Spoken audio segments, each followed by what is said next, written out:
신고했다는 의혹을 받아온 김은혜 대통령실 홍보수석에 대해 경찰이 무혐의 결론을 내렸습니다. 경찰 관계자는 김 수석이 국회의원 시절인 올해 2월과 지방선거 당시 동일한 내역으로 재산 신고를 했다면서 2월 신고 당시 공직자윤리위원회로부터 아무 지적을 받지 않아 재산 신고에 허위성이 있음을 인식하지 못한 것으로 판단했다고 밝혔습니다. 법원이 대장동 개발 특혜 사건으로 재판을 받고 있는 남욱 변호사와 화천대유 대주주 김만배 씨에 대한 검찰의 추가 구속영장 청구를 받아들이지 않았습니다. 서울중앙지법 형사합의 22부는 오늘 남 변호사와 김 씨에 대한 재판에서 구속 필요성이 소명됐다고 보기에 부족하다며 검찰의 영장 청구를 받아들이지 않았습니다. 오늘은 전국 대부분 지역이 대체로 맑겠고 제주도는 가끔 구름이 많이 끼겠습니다. 토요일인 내일은 전국이 점차 흐려져 제주도는 오후에 가끔 비가 내리겠고 동해안은 빗방울이 떨어지는 곳이 있겠습니다. 예상되는 비의 양은 제주도에 5에서 20mm입니다. 강원 산지에는 오전부터 밤 사이 짙은 안개가 끼는 곳이 있겠습니다. 지금까지 성세정입니다. KBS.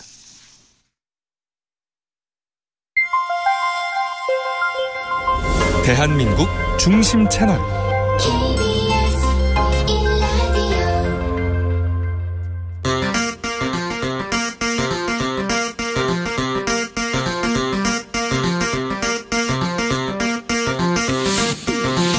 주진우 라이브.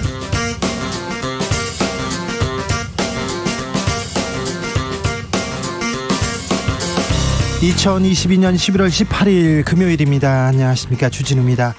대통령 순방길에 MBC 취재진 전용기 탑승 거부 여파는 이어지고 있습니다. 오늘 윤 대통령이 직접 MBC를 향해 악의적이다 입장을 밝히고 대통령실은 MBC 취재진과 설전을 주고받았는데요. MBC와 대통령과의 갈등 이대로 괜찮은 걸까요? 심평 변호사에게 물어봅니다. 빈손 외교에 자충수만 뒀다. 대통령 순방에 대한 야당의 비판 거세집니다. 윤 대통령 순방 중에 발표한 한국판 인도 태평양 전략 우려가 많다는 지적도 쏟아지는데요. 국회 외통위 소속 김홍걸 의원에게 들어봅니다. 어제 수능이 있었습니다. 51만 수험생 중에 81살 최고령 나이로 꿈에 도전한 여고생이 있습니다. 이주용 학생에게 수능 도전기 들어봅니다. 나비처럼 날아 벌처럼 쏜다. 여기는 주진우 라이브입니다. 오늘도 자중자애 겸손하고 진정성 있게 여러분과 함께 하겠습니다. 배움을 멈춘 다른 사람들에게 당신도 할 수 있다, 이런 점 보여주고 싶었어요. 최고령 수능 응시자 수험생이 이런 얘기를 했습니다. 잠시 후에 만나볼 텐데 기대가 큽니다. 가슴속에 못다 이룬 꿈 하나씩 품고 계신가요? 그렇게 살고 계시죠? 일상에, 생활에, 환경에 쫓기고 몰려서 지금은 좀 놓아주었지만 그래도 나는 이런 꿈 꾸고 있습니다. 못다 이룬 꿈 얘기 보내주십시오. 지금이라도 앞으로라도 그 꿈 조금씩 이루어질 수 있도록 주진우 라이브가 응원하고 기도해 드립니다. 샵 9730 짧은 문자 50원, 긴 문자는 100원이고요. 콩으로 보내시면 무료입니다. 주진우 라이브 시작하겠습니다.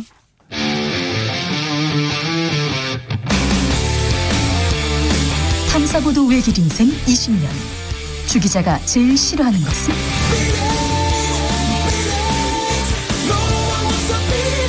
이 세상에서 비리와 부리가 사라지는 그날까지 오늘도 흔들림 없이 주진우 라이브와 함께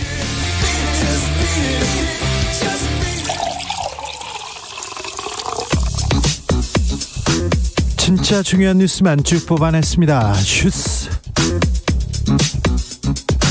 정상근 기자, 어서 오세요. 네, 안녕하십니까. 북한이 ICBM을 쐈습니까? 네, 북한이 오늘 최신 대륙간 탄도미사일 화성 17형을 시험 발사했습니다. 합동참모본부는 오늘 오전 10시 15분쯤 북한이 평양 순안 일대에서 동해상으로 미사일을 발사했다라고 밝혔는데요. 이 비행거리가 1000km, 고도 6100km, 속도는 마하 22가 나왔고요. 일본 배타적 경제수역에 낙하했습니다. 이에 기시다 일본 총리는 결코 용인할 수 없다라고 말했습니다. 이 화성 17형은 사정거리가 무려 15,000km 정도로 알려졌는데요. 네. 미국 본토 전역에 도달할 수 있는 거리입니다.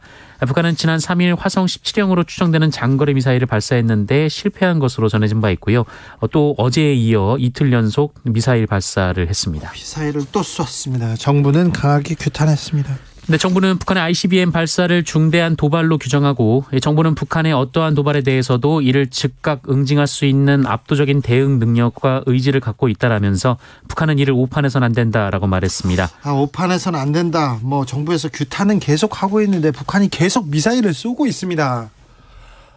지금 윤석열 정부 들어가지고 지금 며칠에 한 번씩 계속 쏘고 있는데 여기에 대한 근본적 좀 대응책이 나와야 할 것 같습니다.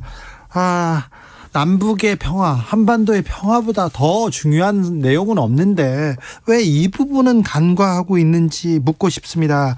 대통령은 이렇게 미사일을 쏘아대고 있는데 MBC한테 악의적이다 이렇게 규정합니다. 네, 윤석열 대통령은 오늘 출근길에 기자들로부터 MBC 취재진 전용기 탑승 배제 관련 질문을 받았는데요.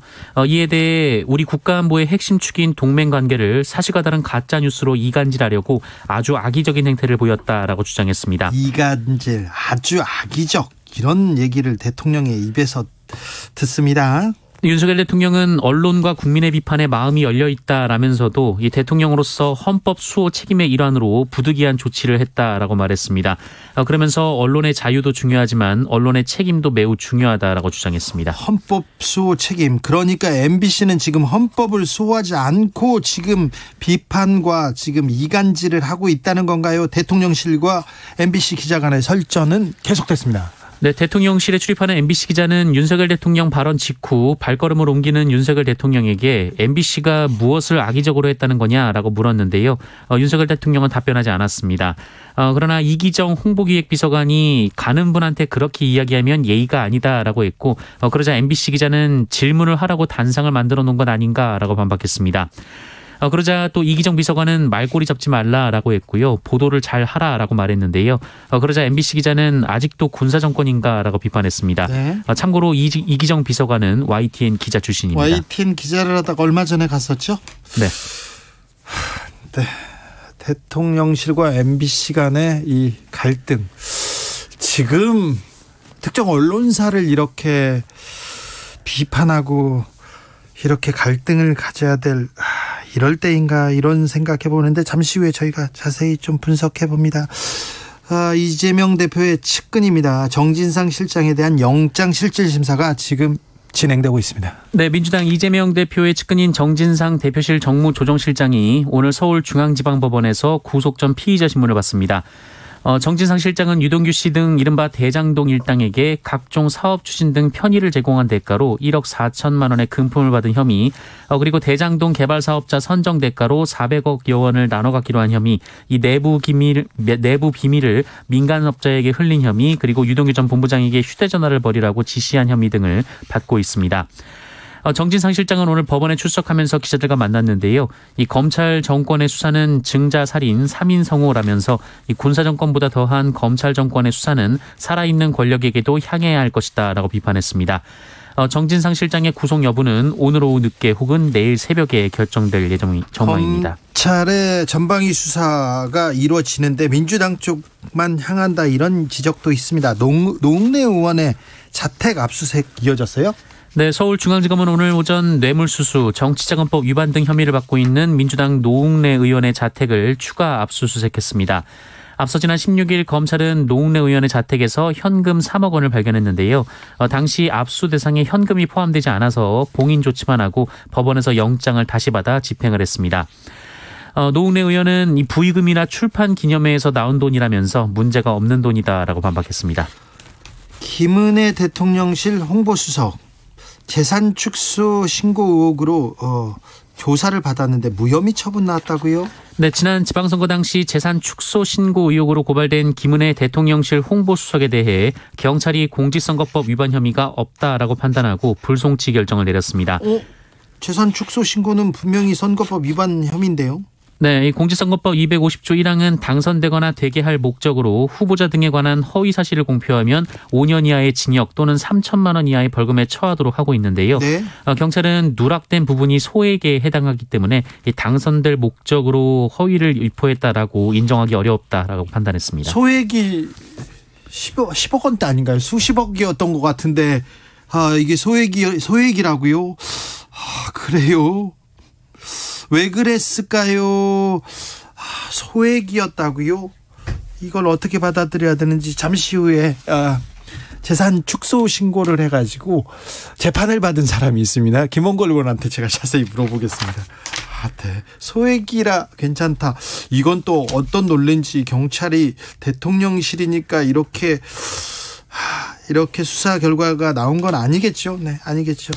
12구 이태원 참사 수사는 어떻게 되고 있습니까? 경찰에서 행안부 압수수색했다는 얘기는 들리는데 맞습니까? 네, 이태원 압사 참사를 수사 중인 경찰청 특별수사본부가 어제 오후 행정안전부와 서울시 등 22곳을 압수수색한 바 있습니다.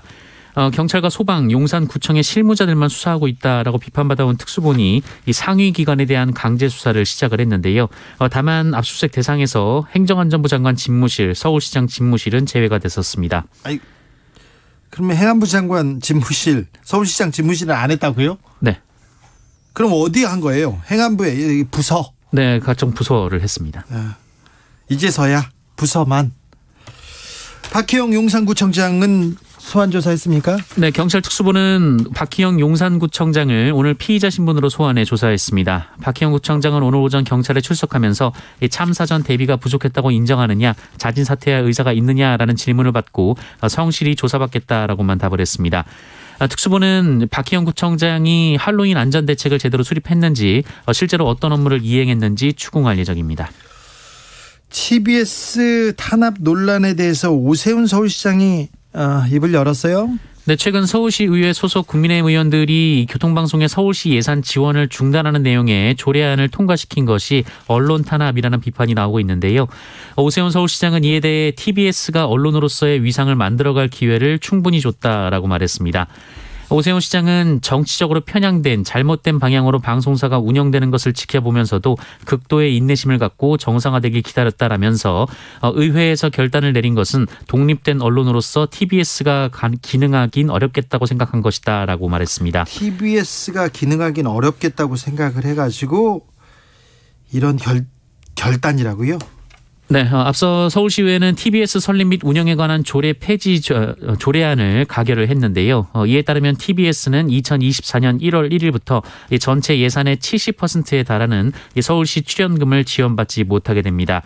다만 국민의힘이나 이 서울시장이 이 TBS 전면 개편 방안에 대한 이 새로운 조례안을 제출하면 이 조례안을 심의할 예정이라며 조정 여지는 남겼습니다. 신천지가 이번 주 대구에서 10만 명이 모이는 행사를 연다고요? 네, 신천지 예수교가 오는 20일 대구에서 신도 10만여 명이 모이는 대규모 행사를 개최합니다. 신천지는 해마다 대규모 수료식 행사를 열어왔지만 지난 2년간은 코로나19로 인해 비대면 수료식을 열어왔었는데요. 올해는 10만 명 규모의 행사를 치른다라고 밝혔습니다. 이에 안전관리에 비상이 걸린 대구시는 관할 수성구, 대구경찰청과 함께 안전요원 배치, 경찰 지원 규모 등 대응 방안을 논의 중입니다. 이를 두고 행사를 허가해준 대구시를 향한 비판도 나오기는 했는데요. 이 대구시 의회에서는 이 허가 재검토 등을 주문했습니다만 이 대구시는 적법한 대관 신청을 거부할 방법이 없다라면서 이 주최 측과 협의해서 철저히 관리하겠다라고 밝혔습니다. 코로나 상황 어떻습니까?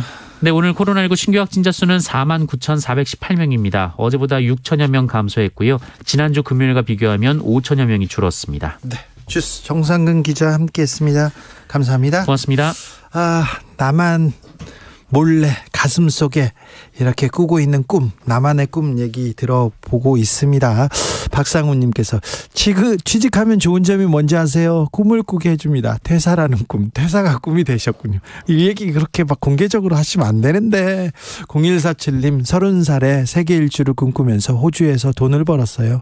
1년 반 벌었는데 부모님의 간곡한 만류로 귀국해서 평범하게 취업했습니다. 지금도 꿈꾸지만 혼자가 아니기에 반쪽이와 함께 짧은 여행만 하고 있는데요.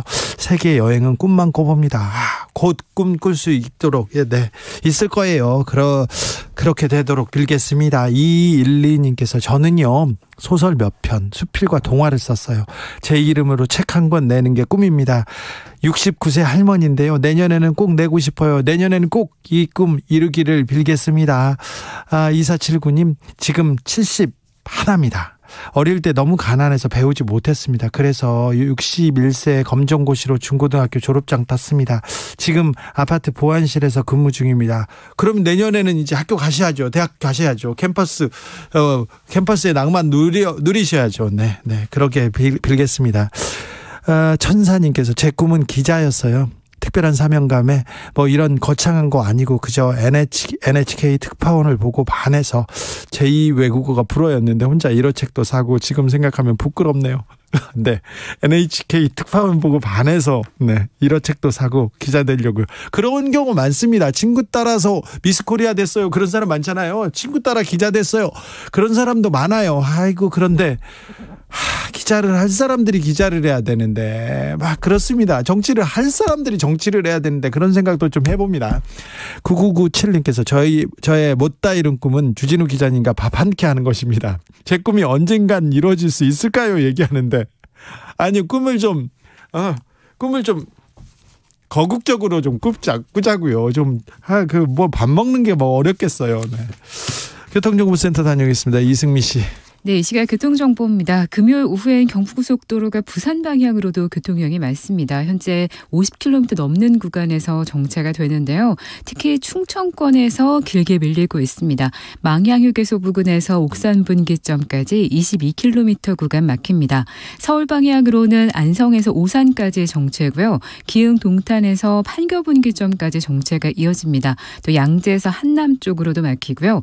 용인 서울고속도로 서울 방향 흥덕에서 고기 분기점까지 정체고요. 서해안고속도로는 서울 방향으로 송악에서 서해대교 사이 밀리고 있습니다. 서평택 분기점에서 화성 휴게소까지 또 팔탄 분기점에서 매송 쪽으로 밀리고 있고 광명역에서 금천 쪽으로도 속도가 안 나고 있습니다. 나란히 가는 평택 시흥고속도로 시흥 방향은 조암 부근에서 시화대교 쪽으로 18km 구간에서 정체입니다. KBS 교통정보센터였습니다.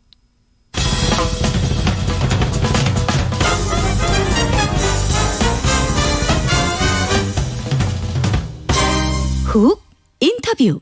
모두를 위한 모두를 향한 모두의 궁금증 훅 인터뷰. 잠시 전에 제가 꿈 얘기를 했습니다. 꿈은 거국적으로 꿔야 된다. 그 부분은 제가 좀 잘못된 것 같습니다. 누구나 꿈꿀 수 있는데 그 부분은 사과하겠습니다. 수능 끝났는데 잘 마치셨죠?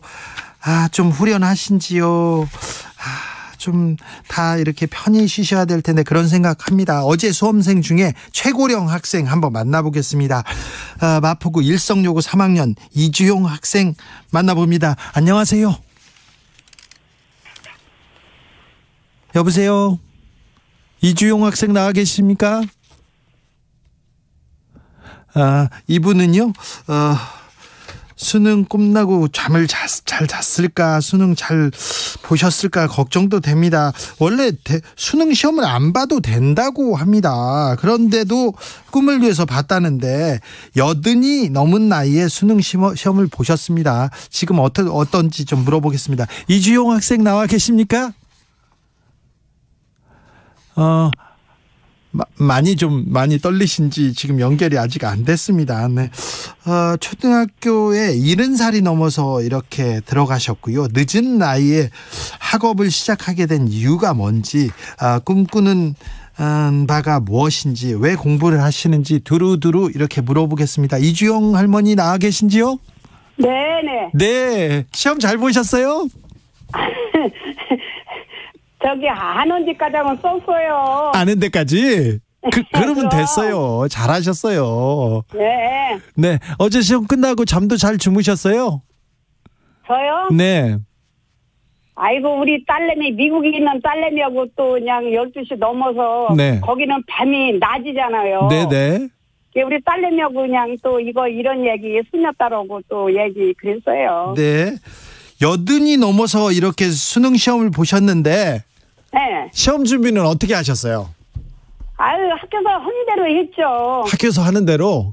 그럼. 교과서 위주로? 네, 교과서도 하고 그냥 네. 가서 이제 듣고 이제 선생님들 그냥 이제 하라는 대로. 수학 선생님 들으시면 수학도 하고 네. 뭐 여러 가지 하잖아 거기서 뭐. 네. 시험 봤는데요. 어떤 과목이 제일 어려웠습니까? 아이 다 어렵지. 영어도 어렵지요. 영어 뭐 우리가 한국말도 잘 안 되는데 영어를 뭐 한다는 게 그게 힘든 거죠. 아니 그런데 딸이 미국에 있다면서요. 딸이나 손주 이렇게 보려면 거기 가서 한마디 해주고 또 맛있는 것도 사주고 그러려면 또 영어 공부도 열심히 해야 되는 건데. 아이고 우리 딸내미는 저기 한국 사람이라 네. 한국말도 다 하니까 나도 미국을 2번이나 혼자 갔다 왔는데 네네. 그게 다 영어 몰라도 다 눈치만 빠르면 영어 몰라도 다 가더라고. 괜찮아요. 네. 잘하셨어요, 그럼. 자, 할머니. 네. 70살 넘어서 초등학교에 입학하셨다고요? 네네. 내가 70 넘었는데 나이 많이 먹었는데 공부를 해야 되겠어. 이렇게 결심하게 된 계기가 뭡니까? 저는요, 애들, 연년생으로 애들 이제 낳고, 예. 딸 둘 낳고, 아들 둘 낳고, 연년생으로 낳고, 하나 또 딸내미 밑에 하나 아들 이러다 보니까 애를 그냥 3살 먹어서 하나 이렇게 되고, 네. 아무것도 모르는 게 내가 답답하게 살았죠. 그래서 이제 그래서 하게 된 거예요. 네네. 대학교 가서 이렇게 전공은 어떤 공부하실 거예요? 그거는 사회복지과에 했는데, 네. 가서 이제 또 해봐야 알죠. 그래요. 사회복지 공부하실 거예요? 네. 사회복지 공부해가지고 어떤 일 하시려고요? 이제 그거는 이제 지금은 뭐라고 할 수 없죠. 이제 하다 보면 이제 또 공부하면서 또 여기서 네. 마냥 또 네. 이제 도전해 보면 되겠죠. 알겠습니다. 도장 선생님 말 않고 네. 콩나물에 치료해서 콩나물 물 다 빠져도 콩은 자라서 콩나물이 된다는 그런 각오로 이제 해야죠. 네. 다시 이제 또 해야죠. 네. 근데 힘들겠죠, 이제는. 네. 또 다르죠. 그러면 대학 공부는 좀 다릅니다. 네. 일성여고 3학년 지금 재학 중인데 학교 생활은 즐거우셨습니까? 네? 학교 생활은 어땠습니까?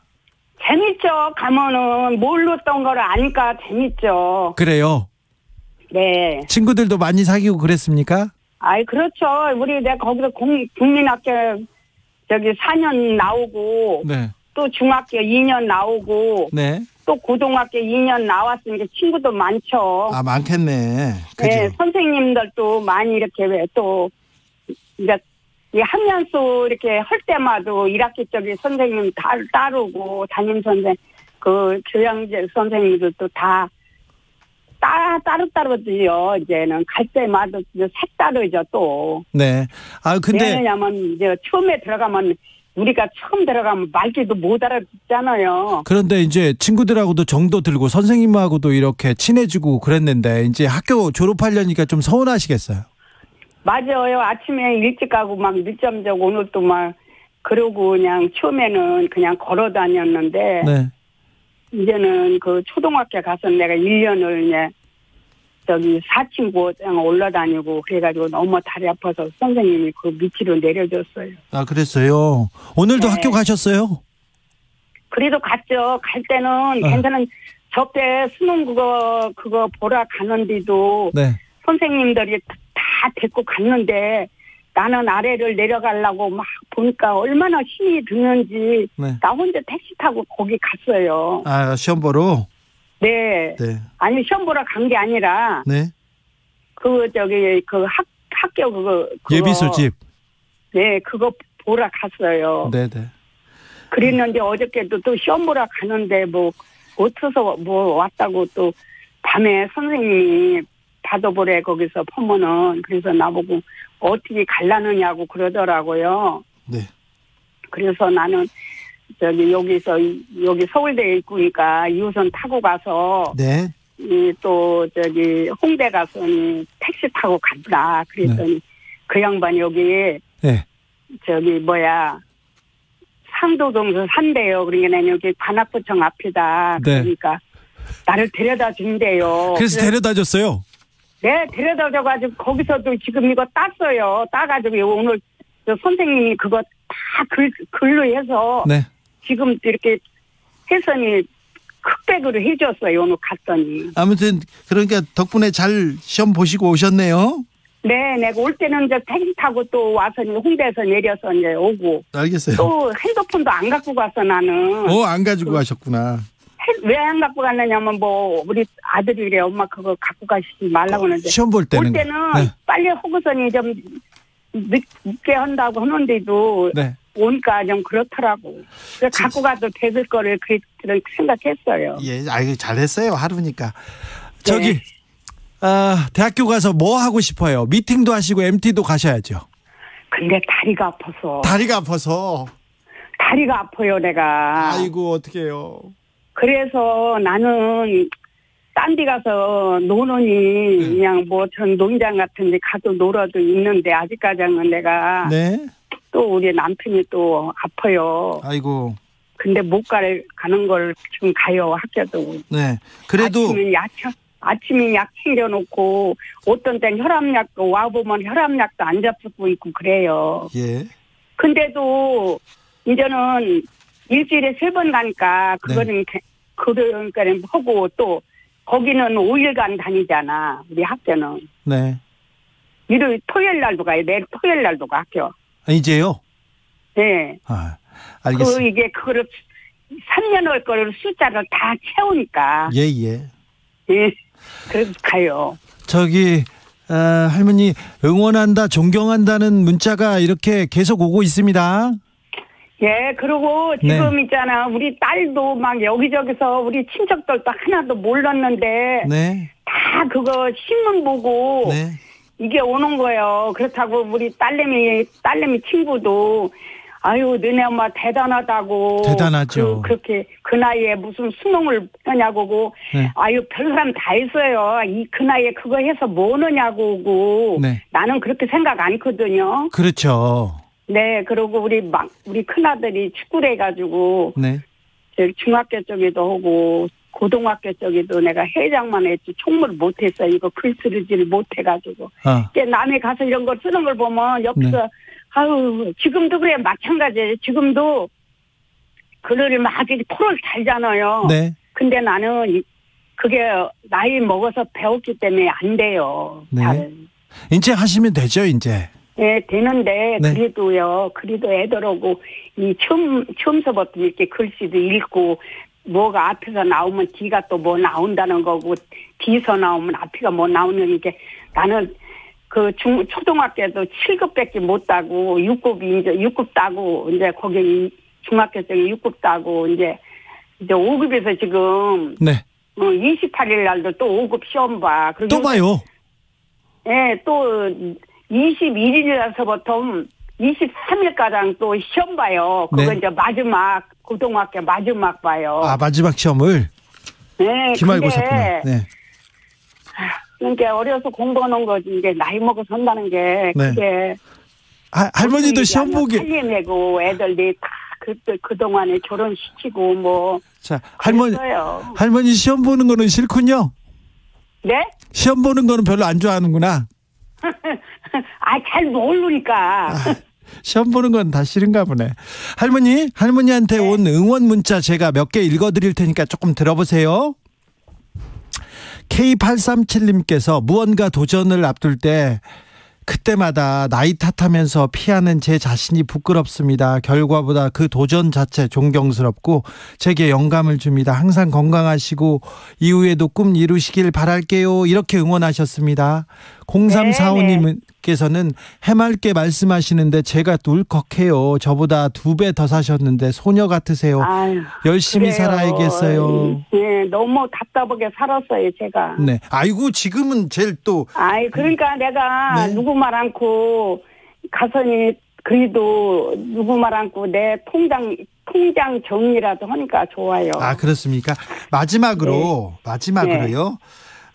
내가 이런 꿈이 있는데 나이 때문에 내 환경 때문에 못했어요. 자, 그런 사람들한테 한마디 해주세요. 나는 그러죠. 여기도 누구 이렇게 하려고 하면 나이 탓하지 말고 네. 지금도 내가 옛날에 운전면허를 땄는데 네. 이게 배우는 게 짧아서 내가 만약에 사고라도 나면 내가 이거 처리를 못한다 해가지고 겁을 나가지고 지금 장롱 면허 됐는데 내년이면은 반납할 해예요. 그래요. 그러고 이제 반납하야고 내가 그냥도 한번 물어봤어요. 그랬더니 할머니 나이가 몇 살이니? 네. 그래서 몇 살이라고 하니까 애기들한테 물어보래. 그리고 우리 영감이 내가 운전면허 딸 때 우리 큰아들 차 사줄 때 나 사달라고 했어요. 나는 나이가 있고 걔네들은 나이가 창청하니까 그랬는데 만약에 처음 이렇게 따가지고 하면 사고 난다고 우리 영감이 안 따졌어. 그리고 우리 영감이 술 좋아해서 네. 내가 충청도에서 자랐잖아요. 네. 충남서. 그래가지고 그러면 사고 나면 안 된다고 그걸 안 사줬어요. 그랬어요. 네, 그래서 지금 1종, 2종은 다 땄어요. 내가 시운이 어디를 땄어요. 아, 그러셨어요. 네, 그래가지고 이게 여기서는 여기 강남 여기 그 시험장에서는 이 기능은 되는데 이 학과가 안 되더라고. 알겠습니다. 학과가 이게 네. 공부가 없으니까. 할머니, 네. 졸업 잘하시고요. 학교 다니다가 또 하실 네. 말씀이 있으면 또 한번 이렇게 또 나와 주세요. 뭘 나오면 돼요? 네, 그러면 제가 모실게요. 항상 존경과 응원을 빌겠습니다. 건강하셔야 됩니다. 네. 아니 근데 네. 저기 그게 KBS가 아니에요? KBS예요. 근데 먼저 우리 학교 와서는 그거 촬영해 간 사람은 아니죠? 그 사람은 아니에요. 우린 촬영도 해가서. 이제 그것도 나오겠네. 그거 있잖아요. 저기 우리 식구들이요. 네, 그게 기다리고 있어요. 어저께 저기 7시 뉴스 나오고, 네. 응? 7시 나오고 6시에 나오고 그 전날 9시에 나오고 그래가지고 우리는 전국에서 지금 다 보고 있는 거예요. 내가 지금 이 라디오도 지금 전국에서 다 나가고 있어요. 이주영 학생 목소리가 전국에 지금 쩌렁쩌렁 울립니다. 건강하셔야 됩니다. 나이 제한 않고 네. 옛날에는 우리가 먹고 살기가 바쁘고 그렇게 해서 네. 농사 짓고 다 나도 빚 내고 뭐 삶 삼고 다 그랬는데 네.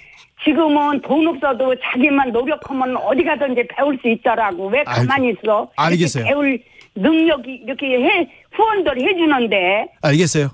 아무튼 할머니 응원 하겠습니다. 네네. 건강하시고요. 네네.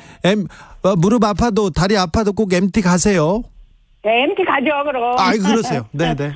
접대도 거기서 초청해서 갔는데. 알겠습니다. 네, 감사합니다. 마포구 일성여고 3학년 이주영 학생이었습니다.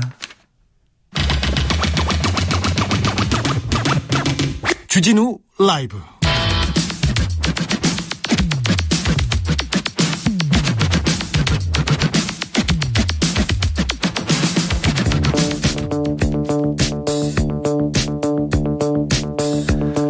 대한민국 정치의 새로운 100년을 준비한다. 21세기형 국회 싱크탱크 정치연구소. 정치권에 보내는 고급진 정치 컨설팅, 오늘도 뜨겁게 분석해 보겠습니다. 엄경영 시대정신연구소장 어서 오세요. 네, 안녕하세요. 이강윤 한국사회여론연구소장 안녕하세요. 안녕하세요. 네. 이주용 할머니 학생의 선전과 화이팅을 빕니다. 네. 저렇게 나이 먹었어도 이렇게 81세인데 MT 네. 가능할까요? 가능하시고 가신다고 했어요. 그러니까 합격을 해야 가는 거 아닙니까? 이거 합격하셨습니다. 하셨습니까?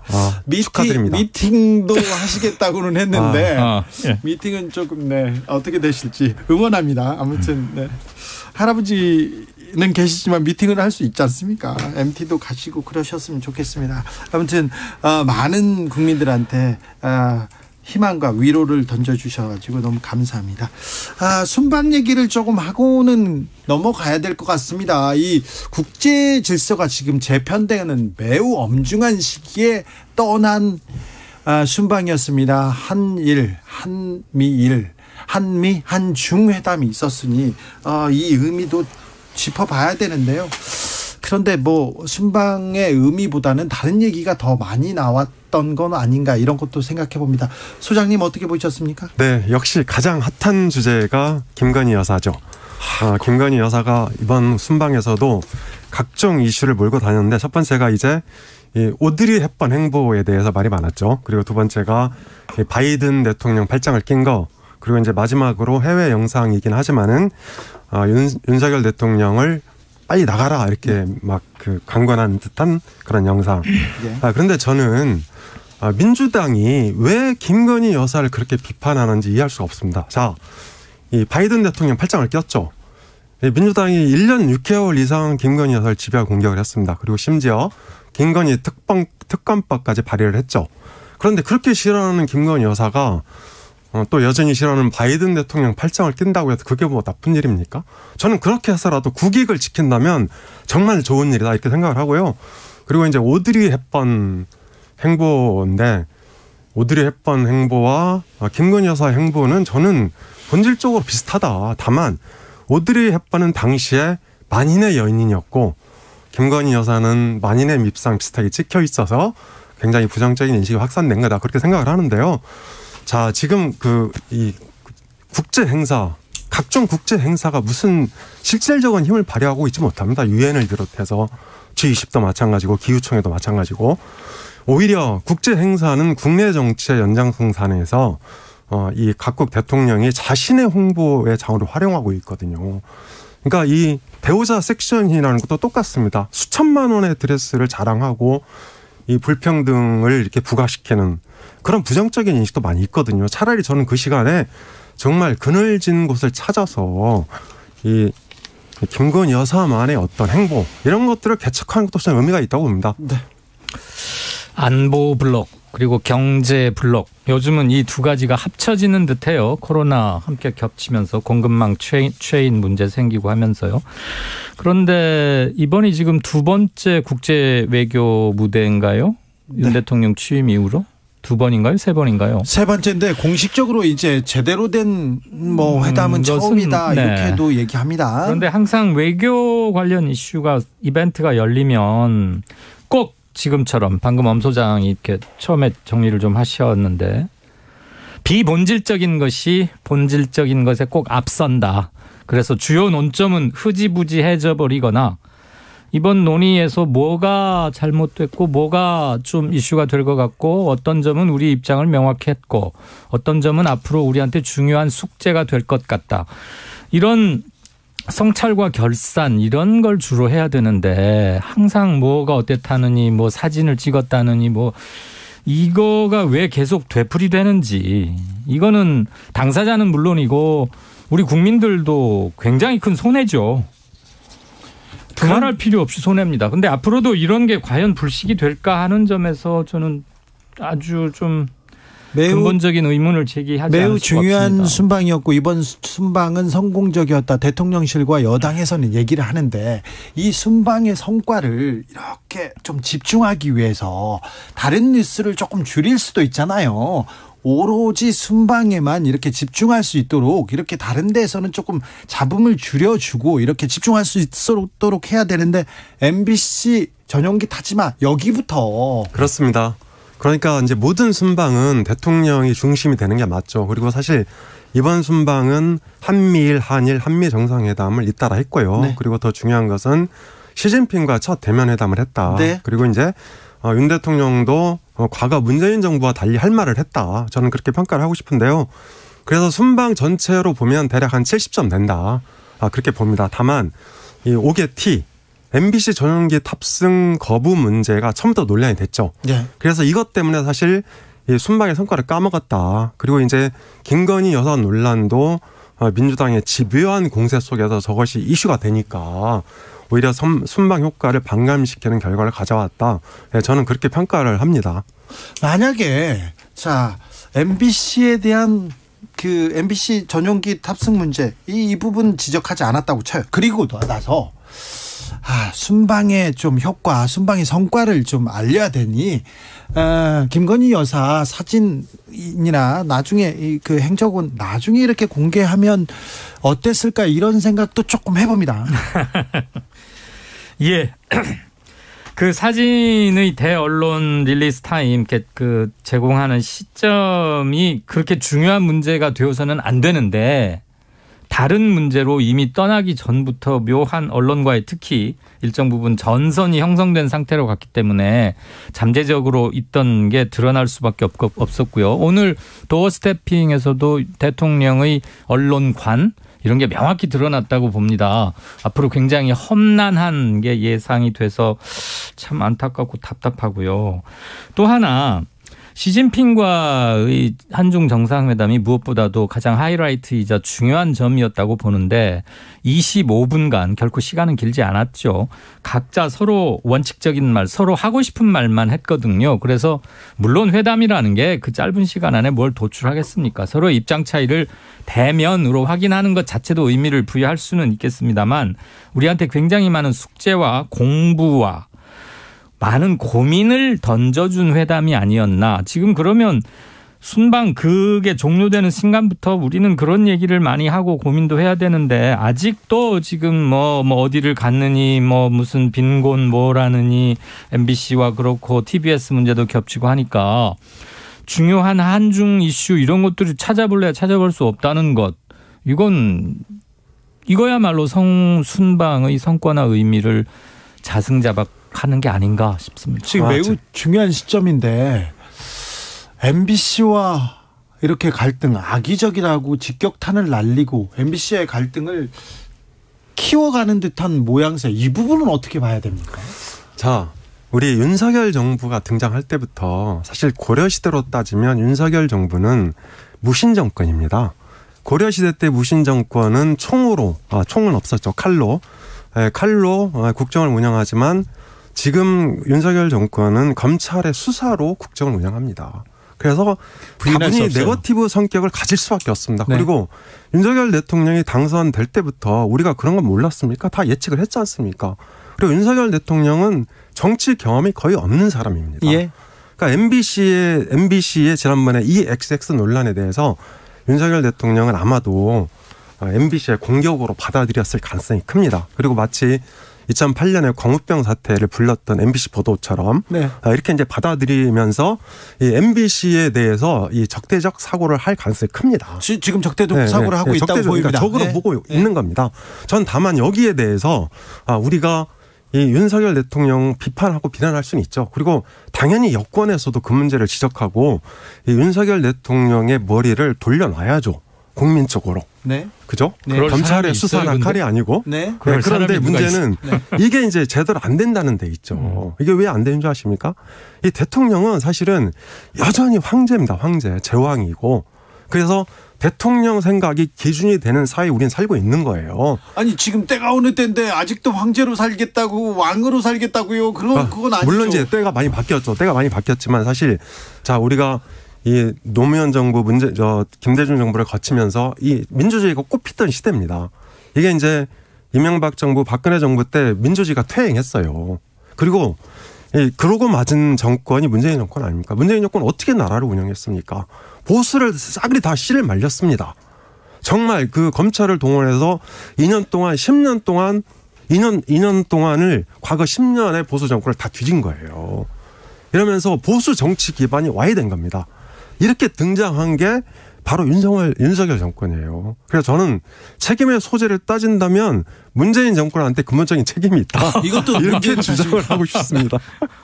굉장히 당황스럽네요. 아주 창의적이라고 해야 할까? 문재인 정부 때 보수의 씨가 말랐다는 얘기도 일단 저는 동의하기 힘들고 처음 듣는 얘기고 그러면 문재인 정부가 보수의 씨를 말렸다는 얘기입니까? 뿌리를 캐서 다 말렸다? 그렇죠. 그런데 그건 이제 너무 논란적이니까 빼고 윤석열 대통령도 후보 때 캠페인 기간 내내 그랬어요. 제왕적 대통령제의 문제점을 지적하면서 나는 꼭 그렇지 않겠다. 그 대표적인 게 청와대에 안 들어가고 나온 겁니다. 제왕적인 놈 탈피하자. 시민들 속으로 가까이 가겠다. 그렇게 해서 용산 대통령실을 열었고 뭔가 소탈하고 솔직하고 수십 년 직업적 정치인과는 달랐기 때문에 혹시 저분이 다르게 잘할 수도 있겠다는 기대도 없었던 게 아니었는데 처음 6개월을 해보니까 그거 아닌 것 같고요. 또 하나 이 정부 들어서서 콩이냐 팥이냐 이렇게 따지면은 날 새서 얘기해도 힘들겠지만 일단 모든 이슈가 크던 작던 이번 지금 이태원 참사도 굉장히 큰 건데 제기됐던 6개월간 제기됐던 여러 가지 이슈들 중에서 정리되거나 해결되는 게 거의 없어요.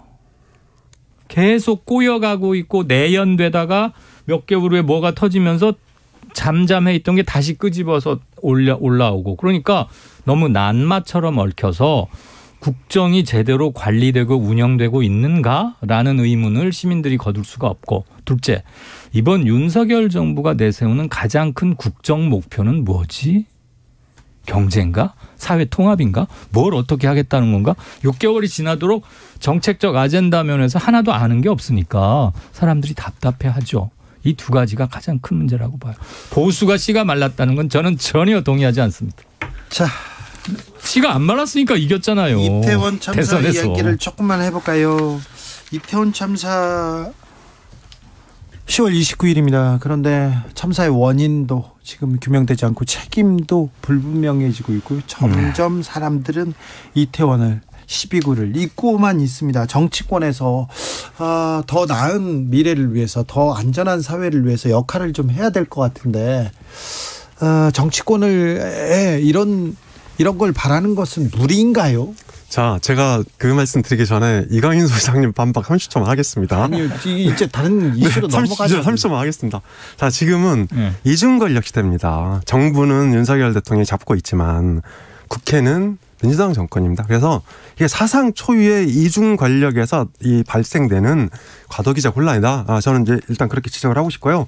자, 이태원 참사 그 본질에 대해서 우리 다시 한번 접근해 볼 필요가 있습니다. 예. 자, 이태원 참사 왜 일어났습니까? 윤석열 정부가 만들었습니까? 아닙니다. 자, 우리 냉정하게 접근해 보면요. 저도 이태원 참사 일어나고 나서 이상민 행안부 장관 멱살에다 자꾸 패대기 치고 싶었어요. 쫓아가서. 그런데 이태원 참사는 우리가 모르게 용인했던 탈법, 편법, 불법이 축적돼서 터진 겁니다. 여기에 대해서는 기성세대 어른들 다 모두 책임 있어요. 두 분은 사회적 역할을 많이 하시는 분이니까 두 분도 다 책임 있는 거예요. 책임 있다고 하고 사과도 했습니다. 네, 우리 다 공범자입니다. 자, 우리 다 공범이고 우리 다 잘못한 거예요. 하지만 더 책임이 있는 사람들이 있어요. 있습니다. 그래서 자, 지금 저도 이제 그 얘기를 말씀드리려고 하는데 지금 윤석열 정부의 방침은 대략 두 가지인 것 같아요. 첫 번째는 실무진에 대해서 구속 수사를 불사하겠다. 그래서 지금 6명 실무자 이제 그 피의자 전환해놓고 그 피의자 구속으로 보면 되게 한 3명이 타깃이 돼 있는 것 같아요. 그러니까 일단 용산경찰서장, 그 다음에 용산구청장, 그 다음에 서울경찰청의 상황관리관, 요 3명이 아마도 다음 주쯤에 구속영장이 청구되지 않을까 이렇게 생각이 되고요. 그리고 이제 두 번째 윤석열 대통령이 정무적 책임도 묻겠다 이렇게 했는데 제가 보기에 한 윤희근 경찰청장 정도까지 문책 대상에 들어가지 않을까 이렇게 봅니다. 다만 이제 이상민 장관에 대해서는 제가 보기에는 당장의 문책 인사가 없을 것 같아요. 왜냐하면 지금 윤석열 정부가 어떻게 운영되냐면 내각 중심으로 운영되고 있습니다. 이 5명 핵심 인사거든요. 제가 취재한 바로는 첫 번째가 이상민 행안부 장관, 두 번째가 한동훈 법무장관, 그다음에 권영세 통일부 장관, 원희룡 국토부 장관, 한 명 더 있죠. 박민식 보훈처장. 물론 이제 뭐 국무위원은 아닌데 장관급이죠. 요 5분이 다 특징이 있어요. 이 하나 공통점이 서울대 법대. 네, 대통령과의 친분. 네, 서울대 법대 출신. 이렇게 이제 국정이 운영이 되고 있기 때문에 이상민 장관을 낙마시키는 거는 국정의 한쪽이 무너진다. 이렇게 생각할 가능성이 크다는 거죠. 얘기를 좀 압축적으로 하고 싶은데요. 탈법, 불법이 이태원 참사의 주 원인이라는 얘기는 전혀 동의할 수 없고요. 일테면 청해진 해운이라거나 해경과 뭐의 유착 그 세월호 때는 완전히 다르고 무사 안일과 설마 하는 공무원들의 넋 빠진 근무 태도, 그다음에 안전과 재난을 책임지고 있는 주무 책임자들이 전혀 사명감이 없이 일했다는 것, 그 근무기강의 해이, 그리고 참사가 터진 이후에 그걸 수습을 제대로 하지 못하고 그다음에 참사를 어떻게 바라볼 것인가. 그래서 묻지도 따지지도 말고 일단 애도만 해라. 이런 것들이 많은 국민들을 좌절하게 하고 분노하게 하고 실망이 아직도 쌓여 있는 것이죠. 그러니까 10월 29일로부터 역산하면 지금 벌써 보름이 훨씬 지났습니다. 20일 가까이 돼가는데 아직도 갈래가 잡혀지는 거 없어요. 그 전부터가 이미 이 정부는 제대로 대처하지 못하고 있다. 그리고 안전과 국민의 재난, 생명 이런 것들이 총괄적, 포괄적 책임자는 대통령입니다. 본인도 이미 그런 말을 하신 적이 있고요. 자, 그런 점에서 반성을 해야 되는 것이죠. 국민들과 어른들은 뭐 이 사안에 대해서 가슴 아파하면서 사과하고 미안하다고 얘기하고 있으나 정작 책임져야 될 사람들은 회피하는 모습을 보여줬기 때문에 국민들이 좀 답답하다 그런 생각을 저버리지 못하는 것 같습니다. 요거 하나만 간단하게 조금 얘기해보고 가겠습니다. 서울시에서 TBS 지원을 철회하기로 했습니다. 오세훈 서울시장의 선택이라고 볼 수 있는데요. 어찌 보십니까, 엄경영 소장님? 네, 잘 보고 있습니다. 이 주진우 진행자께서도 이제 TBS 프로그램 진행하고 계시니까 저는 순수 음악 방송을 거기서 네, 진행하고 제가 이 참 모질게는 말씀을 못 드리겠지만 아니 괜찮습니다. 네. 저는 사실 TBS의 문제는 김어준의 문제라고 생각합니다. 지금 다 김어준 그 방송 때문에 그런 거 아니에요? 그렇습니다. 그러니까 자, 오세훈 시장하고 서울시에서는 김어준에 대해서 메시지를 내고 있는 거예요. 자, 이 정도 됐으면 네가 좀 물러나 주라. 그럼 나머지는 잘 화합해서 할게. 그러니까 이런 메시지인데 시위에서 처리하기 전에 이강덕 TBS 사장이 사퇴 냈죠. 건강상의 이유로. 네. 자, 그러면 김어준은 그 TBS를 볼모로 계속 끝까지 버티고 있는 거예요. 저는 김어준이 좀 빠져주고 김어준은 전 나와서 방송국 차려도 성공할 거라고 봅니다. 아니요, 그 김어준하고요, 저하고는 그 이 TBS 구성원이 그 회사라는 데가 있어요. 근데 김어준도 이 구성원들한테 피해를 입히면서 거기를 지키겠습니까? 그런 생각 없습니다. 확실히. 저 충분히 동의합니다. 다만, 네. 자, 이 오세훈 서울시장이 작년에, 그러니까 2021년에 재보궐에서 이렇게 등단했잖아요. 네. 이제 시장이 됐잖아요. 그래서, 이번 3구 지방선거, 6일 지방선거까지 저는 충분히 시간을 줬다고 봅니다. 충분히 시간을 준 겁니까? 자, 그 특정 암흑의 개인의 문제, 그것을 문제 있다고 볼 수야 있겠죠. 입장에 따라서. 비판할 수도 있어요. 그런데 그것을 때려잡기 위해서 조례까지 바꾸고 뭐 방송에 존폐까지 간다? 이거는 조금 아이 목욕물을 버리다가 뭐까지 함께 버리는 네. 그런 게 아닌가 싶기도 하고 네. 좀 과민하다는 생각은 듭니다. 여기까지 마무리하겠습니다. 정치연구소 엄경영, 이강윤, 엄경연 두 분한테 들었습니다. 감사합니다. 감사합니다. 고맙습니다. 네.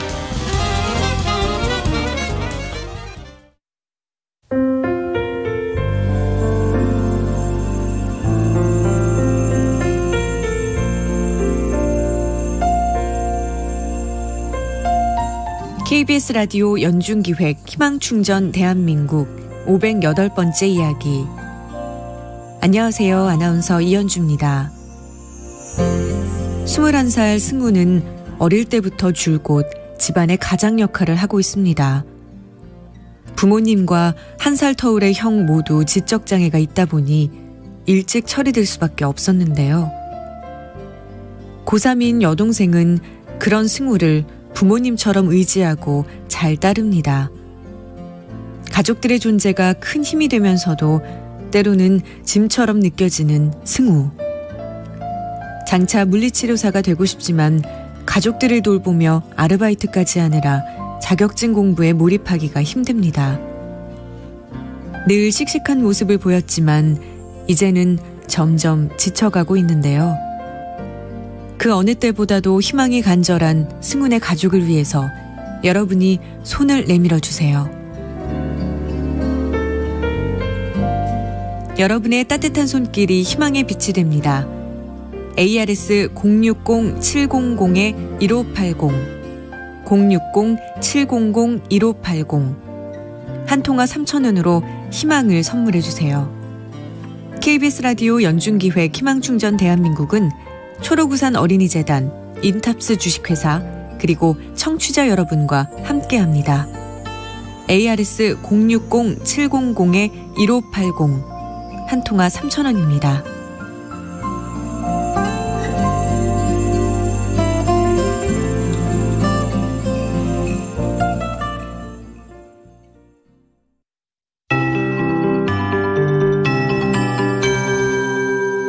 KBS 58분 날씨. 오늘은 대부분 낮 기온이 평년을 크게 웃돌았습니다. 이번 주말 휴일 내내 평년보다 높은 기온이 쭉 유지가 되겠고요. 다음 주에는 후반으로 가면서 기온이 점차 떨어지면서 다음 주 일요일 정도 되면 서울의 낮 기온도 9도 정도 한 자릿수에 머무는 등 다음 주는 주 후반으로 가면서 점차 더 기온이 내려앉아 추워지겠습니다. 이번 주는 비교적 무난하게 아주 포근한 날씨가 이어지겠고요. 당분간은 대부분 비 소식이 없는데요. 일부 동해안 과 제주 쪽으로 내일과 모레 가끔 비가 지날 것으로 예상됩니다. 다른 지역은 건조한 날씨가 조금씩 더 이어질 전망이고요. 내일 아침 서울이 7도로 출발합니다. 전국이 1도에서 13도 분포, 거의 대부분 지역이 영상권이 되겠고요. 내일 낮 기온 서울이 18도, 일요일도 같은 기온입니다. 전국적으로 내일 낮 최고 기온도 15도에서 21도로 평년을 크게 웃돌 것으로 예상됩니다. 거의 오늘과 비슷하다고 보시면 되겠고요. 평년보다 3도에서 8도가량 높은 낮 기온 이틀 내내 계속됩니다. 낮과 밤의 기온차는 크겠습니다. 아침에는 요즘 제법 쌀쌀한데요. 건강 잘 챙기셔야 되겠고요. 내일 새벽에는 안개를 중부지방 중심으로 주의하시기 바랍니다.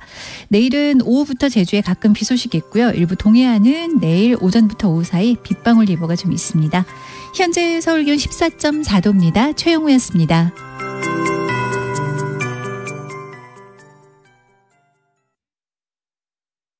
정성을 다하는 국민의 방송 KBS가 6시를 알려드립니다. AM 711kHz, FM 97.3MHz, KBS 1라디오입니다. HLKA.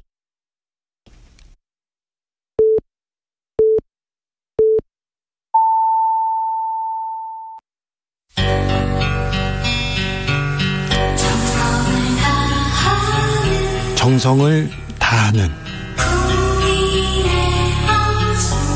국민의 방송 KBS 주진우 라이브. 그냥 그렇다고요.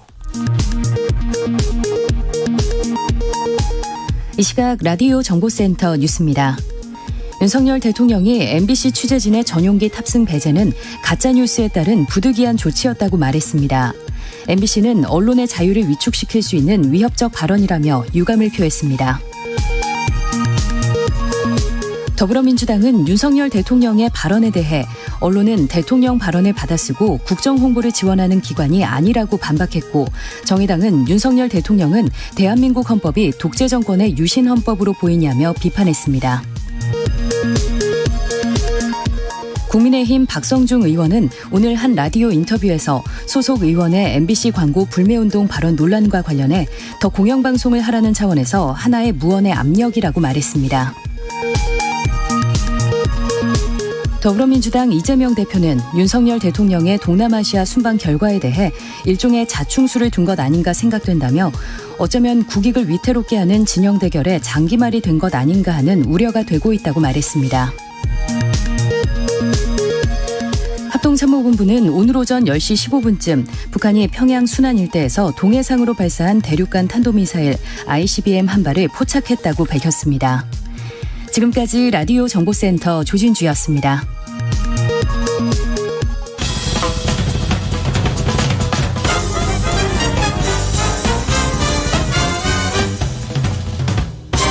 훅 인터뷰.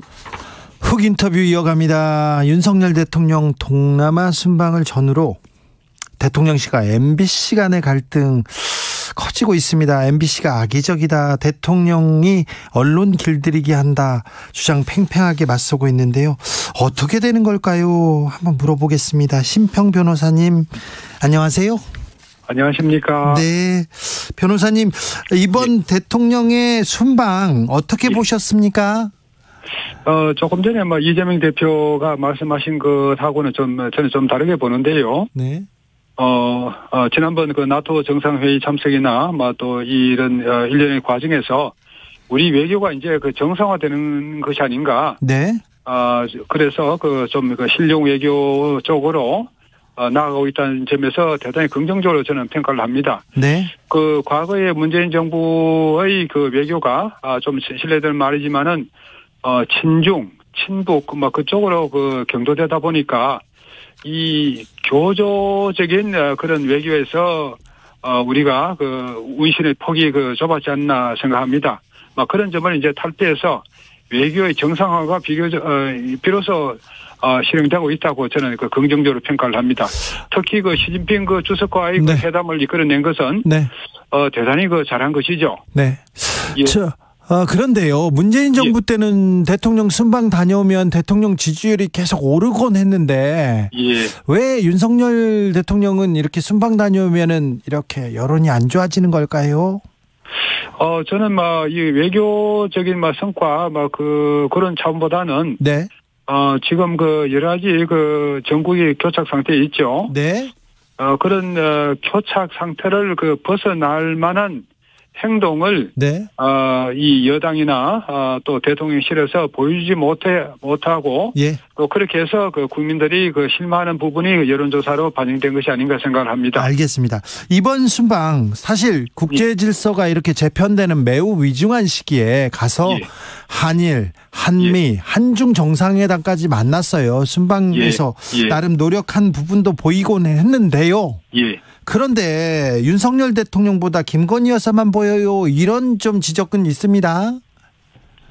그렇습니까? 네. 예. 저는 오히려 김건희 여사의 행보가 예. 상당히 바람직하다고 봤습니다. 어떤 측면에서요? 다른 연구인들 같이 단체로 앙코르와트 관광. 네. 거기에 나서는 것보다야. 네. 또 한나라의 대통령 부인이라는 품격을 가지면서. 네. 사회적으로 의미 있는 활동을 하신 거 아닙니까? 네. 저는 김 여사의 그런 활동은 우리가 평가를 해야 된다고 생각합니다. 김 여사의 활동은 평가받을 만하다 이렇게. 예. 네. 김 여사에 대한 비판은 지금 과하다 이렇게 보시는 거죠? 좀 과하지 않습니까? 지금 우리 헌정사에서 어느 대통령 부인에 대해서 대통령도 마찬가지입니다만은 일거수일투족까지 다 하나의 비난의 대상으로 삼아가지고 온갖 저주와 정오의 말을 내뱉는 이 정치 현실이 어떻게 정당화될 수가 있겠습니까? 네, 제 말이 좀 너무 과했습니까? 아니요, 김건희 여사가 예. 김건희 여사 국모다 이 발언도 좀 과했죠. 그렇죠. 그런 말 해서 안 되죠. 알겠습니다. 그런데요. 예. 대통령 순방 좋습니다. 중요합니다. 의미도 있습니다. 예. 그런데요. 예. MBC 취재진 전용기 타지 마라. 이것 때문에 순방 가기 전부터 약간 좀 잡음이 있었어요. 조금. 그렇죠. 이 부분 좀 아쉽습니다. 예. 어떻게 보셨어요? 여기에서 대통령실의 입장하고 MBC 입장이 많은 차이를 보이고 있습니다. 저는 언론법 전공을 했습니다. 석사 박사 논문을 다 썼을 뿐만 아니라 또 많은 논문을 발표해 왔습니다. 예. 여기서 MBC가 서 있는 입장은 고전적인 언론의 자유를 존중하는 입장이고, 네.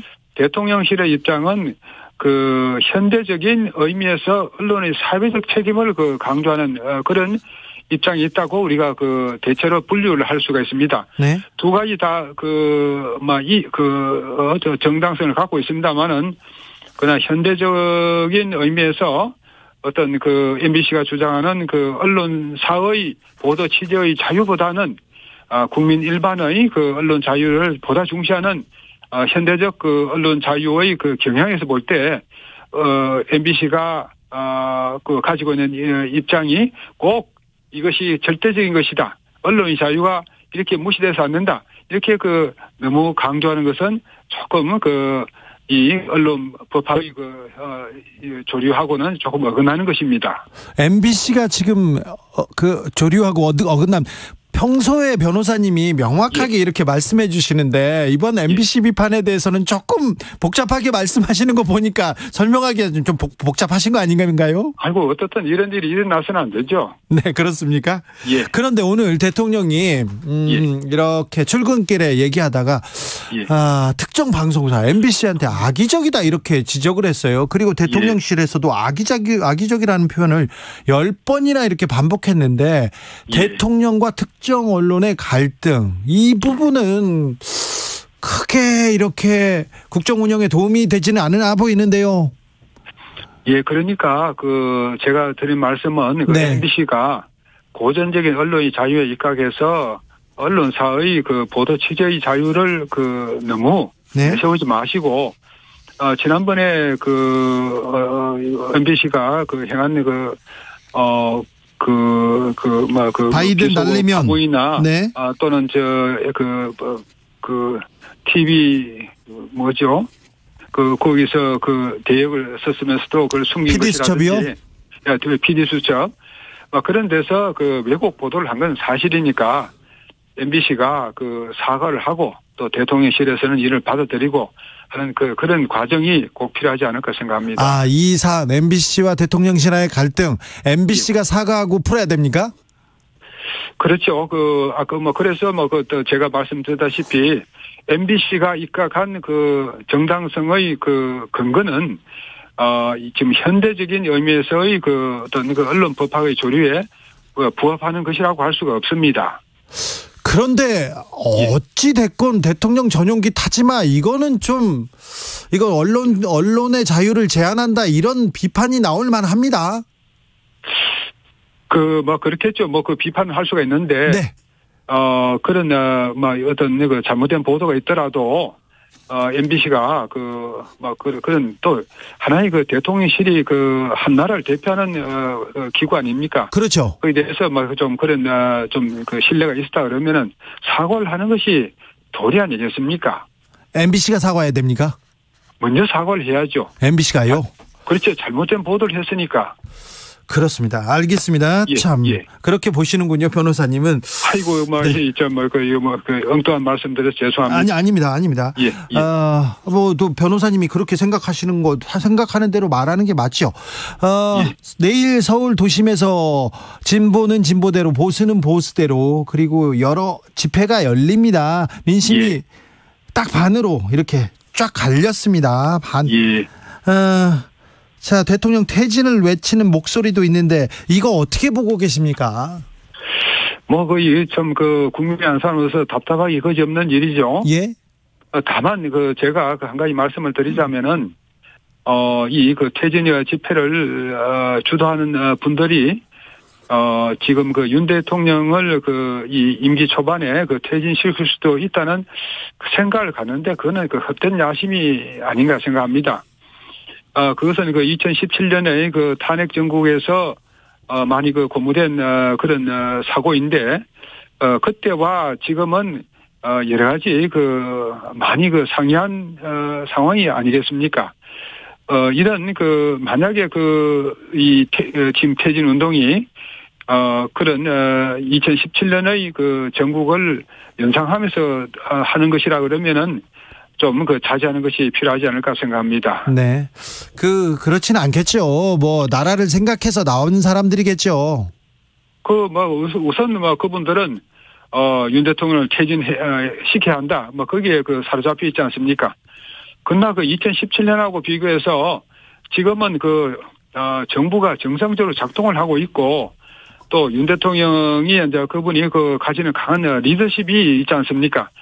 그렇게 아무리 해봤자 지금 헌정 중단의 비극이 다시 발생하고 그럴 가능성 거의 없습니다. 네, 알겠습니다. 변호사님, 변호사님 말 듣고 사퇴했다면 20대 대통령으로 조국 전 장관이 당선됐을 것이다 이런 이런 말씀하셨는데 조국 교수는 정치에 뜻이 없는 분이셨는데요. 근데 왜 이런 얘기를 하셨는지요?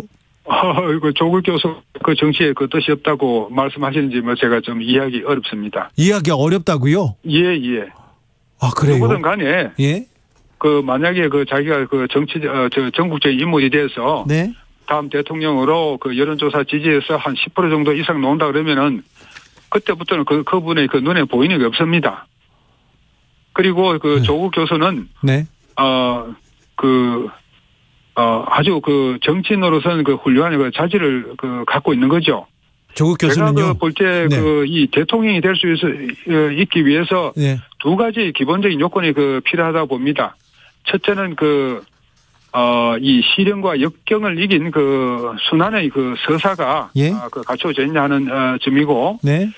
두 번째로 보자면은 이 어느 그 정치인은 그 유난히 그 뒤에 많은 사람들이 그 따릅니다. 네네. 이렇게 사람을 모으는 힘에서 네.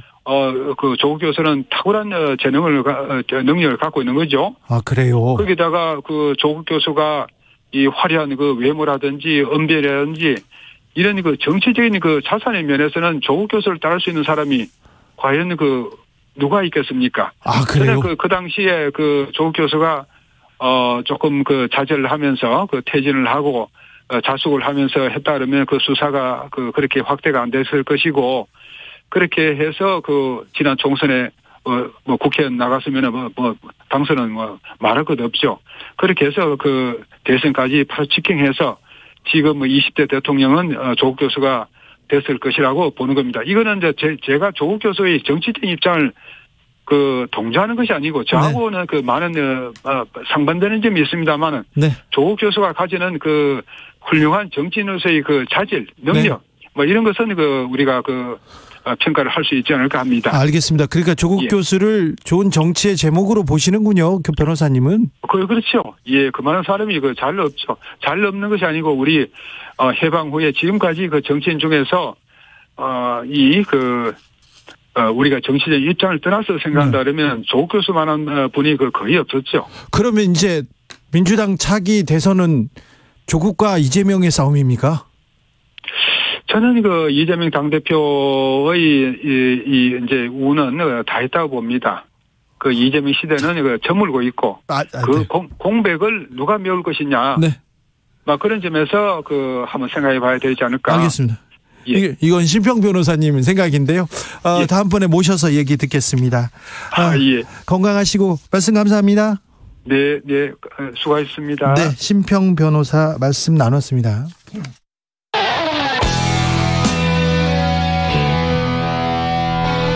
스치기만 해도 똑똑해진다. 드라이브 스루 시사 주진우 라이브.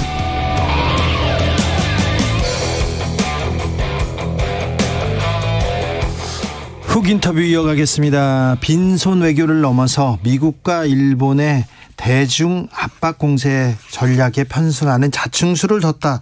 이렇게 윤 대통령의 순방 외교를 야당에서는 비판하고 있습니다. 특별히 한국판 인도태평양 전략 우려할 점이 많다, 이런 지적도 있는데요. 국회 외통위 소속 무소속 김홍걸 의원 만나보겠습니다. 의원님 안녕하세요. 예, 안녕하세요. 의원님, 윤 대통령의 동남아 순방 의원님은 어떻게 보셨습니까? 글쎄요, 너무 이렇게 비밀주의로 지난번 유엔에서 외교 참사란 소리를 듣는 바람에 이번엔 너무 방어적으로 비밀주의로 기자들도 곁에 못 갔어요. 제대로 취재도 못하게 하고 일방적인 발표만 하고, 근데 사실 한미일 회담도 한 15분, 중국과의 회담도 25분, 이거 뭐 통역 1시간 빼면은 거의 대화를 못했단 소리거든요. 네. 그러니까 그래놓고선 성과가 있다고 하는데, 저는 솔직히 지난번 유엔에서의 외교 참사란 것은 사실 실수였고 시간이 지나가면 잊혀질 수 있는 일인데 이번에 그 미국, 일본의 인도 태평양 전략에 우리가 동참하겠다는 선언을 한 것은 잘못하면 진정한 외교 참사, 우리 국익에 심각한 해악을 끼치는 이 결과가 나올 수도 있겠다는 걱정이 듭니다. 한국판 그 인태 전략, 이게 그렇게 중요하고 그렇게 큰일입니까? 근데 문제는 그러니까 인도 태평양 전략이 처음에 아베 총리가 아이디어를 낸 거잖아요. 예. 근데 잘 아시지만 아베 총리가 한국을 동등한 파트너로 생각하고 구상을 했을 리는 없지 않습니까? 그렇지는 않았겠죠. 일본의 하위 파트너로 보고 생각한 거겠죠. 네. 게다가 우리가 일본과 미국의 인도태평양 전략에 대해서 물론 그렇다고 다 배척할 필요는 없겠지만 우리만의 전략을 구체적으로 세워놓고 우리 국익을 해치지 않은 한도 내에서 이러이러한 부분은 동의해 줄 수 있고 이건 안 된다. 정확하게 그런 원칙을 세워놓고 했다면은 이해가 가는데 문제는 아무런 준비가 안 된 상태에서 모여가지고 무조건 그쪽 말에 다 동의해 준다는 식으로 얘기를 네네. 해버린 거거든요. 예. 제가 그래서 네. 걱정이 돼가지고 외교부에다가 네. 뭐 구체적인 안이 나왔나 싶어가지고 예. 질의를 했어요. 예. 근데 답변이 왔는데 네.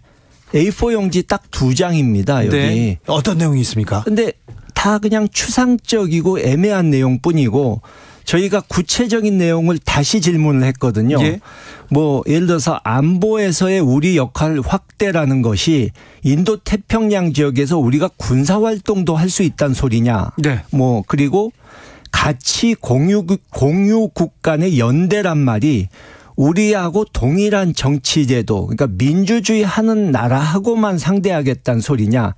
이런 것들을 질문을 했는데 답변을 못합니다. 그러니까 지금 구체적으로 답변을 못할 정도로 준비가 안 돼 있습니까? 그러니까 못하는 게 예. 기밀이라서 아직 못 밝히겠다는 게 아니고 네. 준비가 안 돼 있다는 소리죠. 그리고 맨 마지막에 뭐라고 써놨냐 하면 이번 정상회의에서 제시한 비전과 원칙을 바탕으로 구체적인 이행 로드맵을 성안하여 적절한 시점에 공개할 예정임. 그러니까 하나도 준비가 안 돼 있다는 소리죠. 아직 구체적인 내용과 이행 예. 로드맵이 갖춰지지 않은 상태에서 그러면 대통령이 지금 선언을 했다는 겁니까? 그러니까 덜컥 일만 저질러 버린 거죠. 왜 그런데 굳이 지금 미중 경쟁의 격전장에서 우리가 인태 전략을 공개했을까요? 글쎄요. 이 미국 일본과 정상회담 하면서 같이 사진 한 장 찍어가지고 그걸로 외교적 성과다 이렇게 자랑하고 싶었는지는 모르겠지만 저로서는 굉장히 무모한 시도가 아닌가 예. 그런 생각이 듭니다. 자, 중국에 대한 연구를 오래 하셨으니 이 부분도 물어보겠습니다. 그래서 한국의 이 미국과의 밀착, 미일 간의 동맹에 너무 치중하면서 중국과의 관계를 어떻게 할 것인가 이게 큰 숙제로 남았습니다. 그래서 한중 정상회담이 열리지 않을 거라는 전망도 있었는데 한중 정상회담은 마주했습니다. 만났습니다. 자, 어떤 얘기가 오가고 어떻게 보셨어요? 뭐 거의 제대로 대화가 오갔다고 보기는 어렵고요. 그냥 한국은 한국 입장 몇 마디 얘기하고 중국은 중국 입장 얘기하고 그러니까 서로 자기 얘기만 몇 마디 하고 그냥 헤어진 거죠. 우리는 북한이 있기 때문에 중국을 통해서 북한을 제어하기도 해야 되고요. 북한을 설득하기도 해야 되지 않습니까? 예. 그런데 이번에는 이런 식으로 가게 되면 중국, 러시아가 우리의 적국이 되는 거거든요. 네. 근데 잘 아시다시피 우리가 북한의 존재 때문에 정말 엄청난 액수의 안보 비용을 쓰고 있지 않습니까? 예. 근데 세계에서 군사력 2위, 3위인 중국, 러시아와 적국이 된다면 도대체 안보 비용을 얼마를 더 써야 되는 것인지 이게 안보를 위해서 한미일 삼각동맹을 한다고 했는데 오히려 안보가 더 위태로워지는 거거든요. 알겠습니다. 네. 이 점도 하나 묻고 가겠습니다. 이번 윤 대통령의 순방에서는 김건희 여사만 보여요 이런 얘기 있는데요. 이호 여사가 그 대통령의 순방길에 고민하던 지점이 있었을 것 같은데 그 지점에서 보면 이 김건희 여사의 행보 어떻게 보십니까? 글쎄요. 저는 영부인이 뭘 했든 간에 그것은 사실 사소하고 지엽적인 문제이기 때문에 그걸 가지고 저는 크게 시비하고 싶지는 않습니다. 네. 왜냐하면 거기서 좀 실수가 있거나 잘못이 있다 해도 지금 먼저 말씀드린 것처럼 이 한국의 외교 정책을 근본적으로 바꿔버리는 네. 그런 결정을 함부로 해서 국익에 큰 해를 끼치는 이런 문제와는 비교가 안 되거든요. 비중이. 예. 저는 뭐 그런 문제 가지고 길게 떠들 가치가 없다고 생각합니다. 그러면 인도 태평양 지역 관련된 인태 전략, 한국의 인태 전략 이 부분에 대해서 좀 집중하고 우리가 고민해야 된다. 그렇게 보고 갈까요? 한반도 위기는 계속 고조되고 있습니다. 오늘도 ICBM 쏘았다고 하는데 윤석열 정부 들어서 지금 계속해서 미사일 계속 쏘고 있는데 여기 대응 잘 못하고 있는지 어찌 해야 되는 건지 긴장은 고조되고 있습니다. 그러니까 북한이 이 한미일이 자기네들을 압박하니까 네. 이제 북한도 쉽게 물러서지 않는다. 네. 자기들도 얼마든지 반격할 능력이 있다. 이거를 과시하고 싶어하는 것 같고요. 네.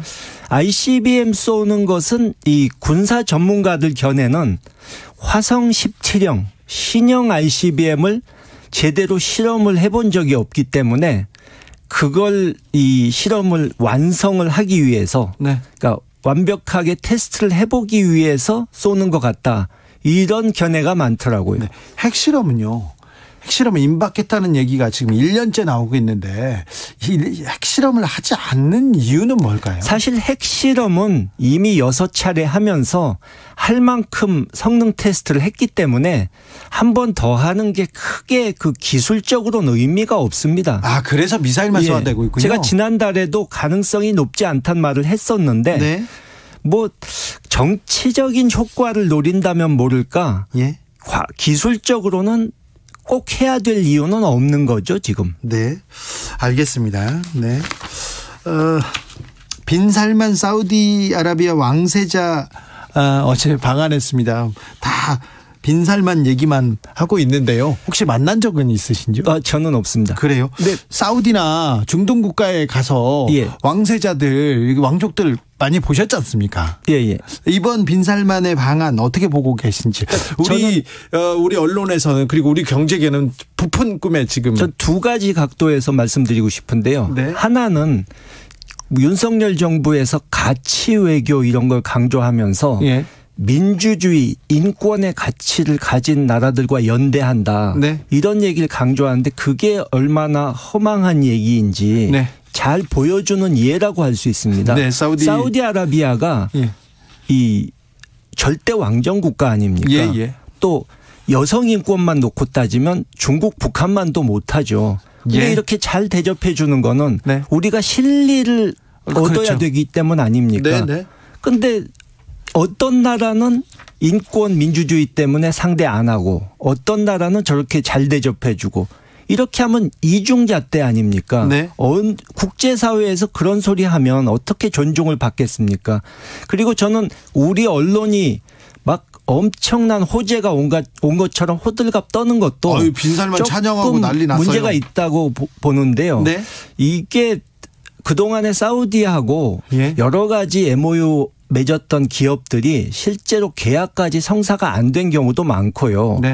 또 중간에 예를 들어서 원유 가격이 떨어져서 사우디 쪽 사정이 나빠지면 대금을 제대로 못 받고 오히려 이 참여한 우리 기업한테 이거 안 되겠으니까 당신네들이 투자 좀 해라 해가지고 코각교에서 억지로 우리 돈을 내놔야 되는 상황이 벌어질 수도 있기 때문에 물론 잘 되길 바라지만 너무 지금 장밋빛 환상만 얘기하는 것은 맞지 않다고 생각합니다. 네, 아무튼 사우디에서 뭐 미래가 있고 뭐 우리 경제가 사우디를 잡고 뭐 크게 번성할 거라고 얘기하는 것 같은데 아직 너무 김칫국을 빨리. 그러니까 사우디가 한국을 위해서 지금 그 프로젝트를 진행하는 건 아니거든요. 네, 알겠습니다. 네.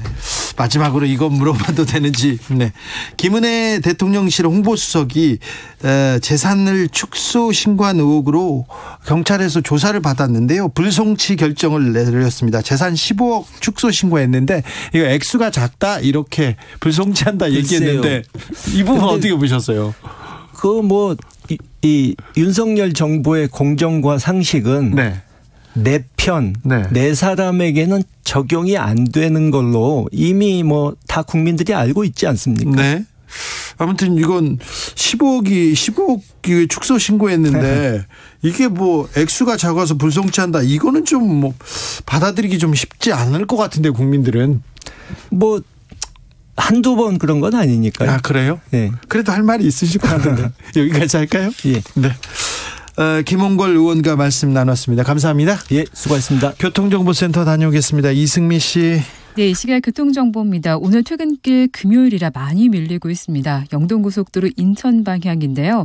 덕평부터 정체 시작이 돼서 마성터널까지 19km 구간에서 막힙니다. 또 동수원에서 반월터널까지도 정체고요. 군자요금소에서 서창까지도 속도가 떨어집니다. 강릉 방향으로는 사고 여파로 밀립니다. 군자분기점 3차로에서 사고가 나서 월곶분기점부터 4km간 정체되고요. 또 군포에서 부곡까지도 막힙니다. 경부고속도로 서울 방향으로 입장휴게소에서 오산까지, 기흥 동탄에서 신갈까지 정체되고 이후 잠깐 속도가 오르다가 다시 죽전 휴게소부터 막히는데요. 판교까지 정체 이어집니다. 또 양재에서 한남까지도 밀리고 있고요. 중부 내륙고속도로 창원 방향으로는 여주분기점에서 감곡까지는 차량 증가로 정체고요. 문경 1터널에서 진남터널까지는 사고 영향이 남아서 밀리고 있습니다. KBS 교통정보센터였습니다.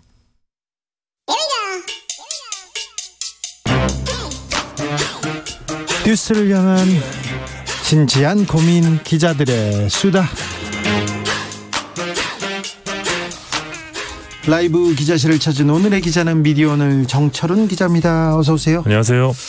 오늘은 아무래도 이 얘기를 해야겠죠? 예, 오늘 오전 출근길 질의응답에서 윤석열 대통령의 발언이 굉장히 또 논란이 됐습니다. 그렇습니다. 예, 이 MBC 전용기 탑승 배제 건과 관련해가지고 이 국가 안보의 핵심 축인 동맹 관계를 MBC가 이 사실과 다른 가짜 뉴스로 이간질하려고 아주 악의적인 행태를 보였기 때문에 이 대통령의 헌법 수호 책임의 일환으로서 부득이한 조치였다.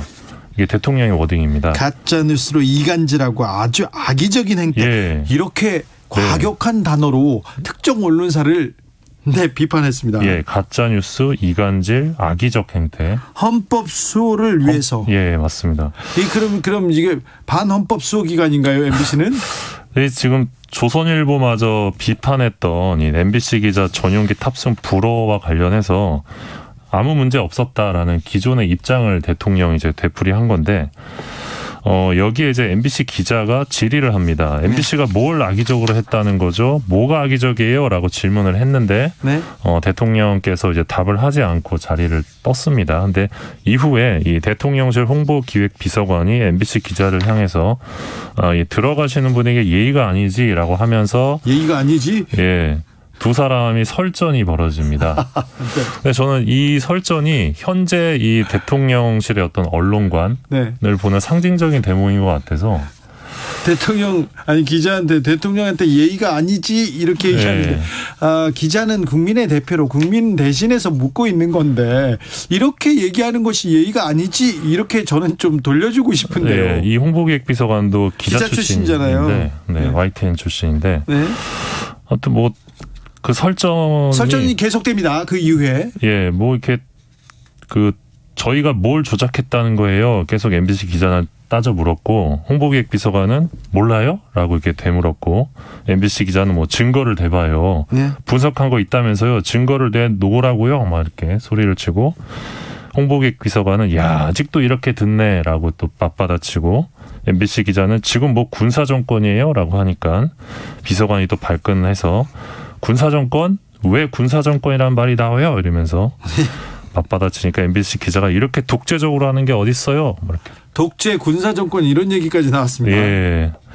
그런 다음에 대통령실에서 또 서면 입장을 내고 이 MBC 기자의 질의에 대해서 다소 감정적인 또 답변을 내놓습니다. 무엇이 악의적이냐에 대한 답을 내놓은 건데 음성 전문가도 확인하기 힘든 말을 자막으로 만들어 무한반복했다. 이게 악의적이다. 라는 게 대통령실 입장이고요. 무엇보다 공영방송으로서 성찰하기보다 뭐가 악의적이냐고 목소리를 높인다. 바로 이게 악의적이다라는 게 대통령실의 입장이었습니다. 그런데 대통령실이 이렇게 감정적으로 이렇게 공격적으로 이렇게 입장을 막 내도 되는 건가 이런 생각을 해봅니다. 누가 대통령이 설사 이런 얘기가 나왔더라도 대통령실에서는 이렇게 또 얘기를 하고 설명을 해가면서 좀 뭐라고 해야 되나 서로 좀 냉정하게 만들어 놓고 가야 되는데 서로 그러니까 악의적이지 여기다 보탬이다 플러스 곱하기 10 이렇게. 예. 그런데 특정 언론사를 대통령이 국가 최고 권력자가 그리고 국가 최고 권력 기관에서 이렇게 공격하는 거는 어떻게 보면 언론을 위축시킨다. 한 언론을 위축시킨다. 이게 위압적이다. 이런 얘기 나오죠, 바로. 예, 그리고 이런 행위가 사실 트럼프를 떠올릴 수밖에 없는데 트럼프가 어떻게 끝났는지 잘 아실 텐데 그래서 지금 언론계 일각에서는 이거 대통령실에서 MBC만 지금 키워주는 거 아니냐. 굉장히 불만입니다. 열심히 일하는 기자들도 네. MBC만 편애하고 있다. 그래서 다른 기자들도 열심히 하고 있는데 왜 MBC만 키워줘? 이런 얘기 나옵니다. 네, 그래서 지금 뭐 MBC 응원하는 여론도 많이 늘어나고 있는 것 같고요. 당연하죠. MBC를 보고 또 네. MBC는 이제 뭐 유튜브 조회수도 더 많이 나오고 사람들의 네. 응원도 받고 있다고 합니다. 오늘 대통령실 입장 관련해서 MBC도 공식 입장을 냈는데요. 이 국가 원수가 명확한 근거 없이 가짜 뉴스로 규정하고 악의적 행태라고 말한 것은 언론 자유를 위축시킬 수 있는 위협적 발언이다. 면서 이제 유감의 입장을 밝혔습니다. 어제였던가요? MBC 광고 주면 안 된다 이렇게 국민의힘 의원이 직접 얘기합니다. 이거는 광고 탄압이고요. 바로 언론 탄압이라는 비판 직면할 수밖에 없습니다. 예, 맞습니다. 어제 김상훈 국민의힘 의원이 비대위 회의에서 한 발언인데 MBC가 윤 대통령과 현 정부의 악의적 보도와 의도적 비난으로 뉴스를 채워왔다면서 근데 MBC의 프로그램은 유력 대기업 광고로 도배되고 있다. 이런 주장을 합니다. 그러면서 이 MBC 광고 제품 불매 운동에 동참하고 있는 분들이 이 삼성과 여러 기업들이 MBC의 광고를 지원하는 것을 즉각 중단해야 된다. 이거는 선택이 아닌 의무다. 라고 역설하고 있다라고 주장을 합니다. 선택이 아닌 의무라고요? 예, 국민의힘에서는 지금 개인 의견이라고 진화에 나섰는데 이거를 누가 개인 의견으로 보겠습니까? 아니 지금 이재용 삼성 회장한테 광고하지 말아라. 지금 이렇게 주문하는 거 아닙니까? 그렇죠. 예. 압력 넣는 거 아닙니까? 네, 삼성이 안 하면 다른 기업들도 안 하겠죠. 네, 삼성을 꼭 집어가지고 또 얘기합니다. 네, 사실 저는 이 건을 보면서 2016년 2월이 떠올랐는데 네. 그때 박근혜 대통령과 이재용 삼성전자 부회장이 독대를 한 적이 있습니다. 네. 그 자리에서 박 대통령이 JTBC에 삼성 광고를 하지 말라라고 한 게 이제 보도를 통해 알려졌었는데 그때는 비공식적인 자리에서 그러니까 몰래 광고를 주지 말라. 삼성 광고를 JTBC에 주지 말라고 했었는데 이번에는 대놓고 지금 요구를 하는 거거든요. 네. MBC에 광고를 주지 말라. 그래서 이게 상당히 좀 위험한 대목이다라는 생각이 좀 들고요. 이거는 그냥 언론 탄압의 한 행태로 그냥 바로 규정 지을 수 있을 것 같아요. 그리고 이게 또 내로남불이다라는 비판을 받을 수도 있는 게 국민의힘 전신이었던 한나라당의 경우 2008년에 조중동 광고 불매운동이 있었습니다. 이때는 또 반대를 했습니다. 그러면서 당시 보수 언론도 보면 정부는 공갈이나 강요, 업무방해에 해당되지 않는지 즉각 조사해야 된다라고 주장을 했었고요. 이 당시에는 한나라당에서 이 광고 불매운동에 반대 입장을 내면서 언론자의 위축을 주장했던 것으로 기억하는데 이번에는 광고를 중단해야 된다는 주장을 한 거죠. 네. 다음으로 만나볼 이야기는요. 네, YTN도 지금 난리인데요. 네. 기획재정부가 지난주 금요일이었죠. 이 YTN의 공기업 대주주 보유 지분을 모두 매각한다고 발표했습니다. 예. 지분을 전량 매각하게 되면 YTN은 이제 사실상 민영화가 되는데요. 이 부분과 관련해서 오늘 국민의힘 박성중 의원이 과방이 간사입니다. 네, 영향력이 좀 있으신 분인데 네. YTN 지분 매각 배경을 설명하면서 YTN이 민주당 편에 섰다 이런 주장을 해서 또 논란이 되고 있습니다. YTN이요? 민주당 편이요? 예. 이건 또 어떻게 받아들여야 됩니까? 그러니까 지난 대선 기간에 특정 프로그램들을 거론하면서 YTN은 민주당을 응원한 정파적 방송이었다. 뭐 이런 취지의 주장을 한 건데요. 요 대목을 두고 이제 오늘 언론노조 YTN 지부에서 이제 급하게 성명을 내고 이 박 의원의 입을 통해 숨겨왔던 정권의 속내가 드러났다. 이번 지분 매각은 앞서 밝힌 공공기관의 자산 효율화와는 무관하다. 실제로는 보도가 마음에 들지 않아서 내다 팔겠다는 치졸한 복수극이다. 이런 주장을 했습니다. 아무튼 지금 YTN을 가지고 있는 정부의 지분을 지금 한국경제 그러니까 전경련 쪽에다 팔겠다는 게 지금 그런 우려가 많이 나오고 있습니다. 네. 예. 시나리오 중에 하나죠. 예. 물론 국민의힘에서는 정부 공공기관 지분을 팔아서 더 이상 이제 정부가 개입하지 않겠다라는 취지인데 그런데 그렇게 말을 하면서 YTN이 민주당 정파적 방송이었다라고 주장을 하니까 이게 또 앞뒤가 안 맞죠. 예. 그래서 보도가 마음에 들지 않아서 YTN을 압박하는 것 아니냐. 사실 이게 2008년 이명박 정부 때도 있었던 일이라. 이명박 정부 때도 있었던 일인데요. 네, 지금 윤석열 정부의 MBC 그리고 YTN 그리고 TBS 여러 곳에서 굉장히 찬바람이 불고 있습니다. 예, TBS 건 같은 경우는 가디언에서도 보도를 했더라고요. 예. 한국의 언론은 어디로 가는지 지켜보겠습니다. 왜 이렇게 춥죠? 네. 다음 만나볼 이야기는요? 네, 서울중앙지검이 이 가짜 수산업자 사건에 연루된 언론인 3명을 최근 청탁금지법 위반 혐의로 불구속 기소했습니다. 자, 어떤 사람들입니까? 예, 이동훈 전 조선일보 논설위원. 이분은 저 윤석열 캠프로 제일 먼저 갔던 언론인이었습니다. 예, 그리고 엄성섭 TV조선 전 앵커. TV조선의 간판 앵커였습니다. 예, 그리고 이가영 전 중앙일보 논설위원입니다. 자, 이동훈, 엄성섭, 이가영. 네, 어떻게 해요? 네, 모두 기소가 됐는데 서울중앙지검이 공개한 공소 사실을 보면 엄성섭 기자는 2019년 12월 이 110만 원 상당의 유흥 접대 서비스를 받았고요. 네. 2019년 11월부터 2021년 3월까지 벤츠, 아우디, K7 차량을 무상 이용한 혐의를 받고 있습니다. 네. 그리고 수산물도 좀 상당히 받은 것으로 알려졌고 먹을거리. 네. 이가영 전 중앙일보 논설위원은 2019년부터 이듬해까지 포르쉐, BMW 등 차량을 무상으로 이용했다고 검찰이 밝혔습니다. 예. 이동훈 전 논설위원은 2020년 1월부터 7월까지 52만 원 상당의 수산물을 받았고 그해 8월에는 305만 원 상당의 골프채를 받은 것으로 검찰이 파악했습니다. 알겠습니다. 네.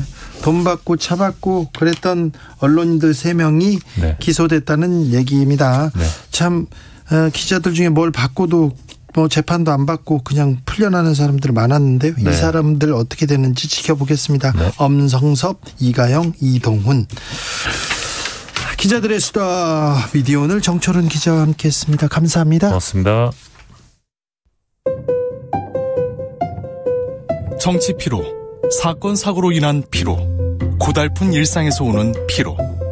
오늘 시사하셨습니까? 경험해보세요. 들은 날과 안 들은 날의 차이. 여러분의 피로를 날려줄 저녁 한 끼 시사 추진우 라이브.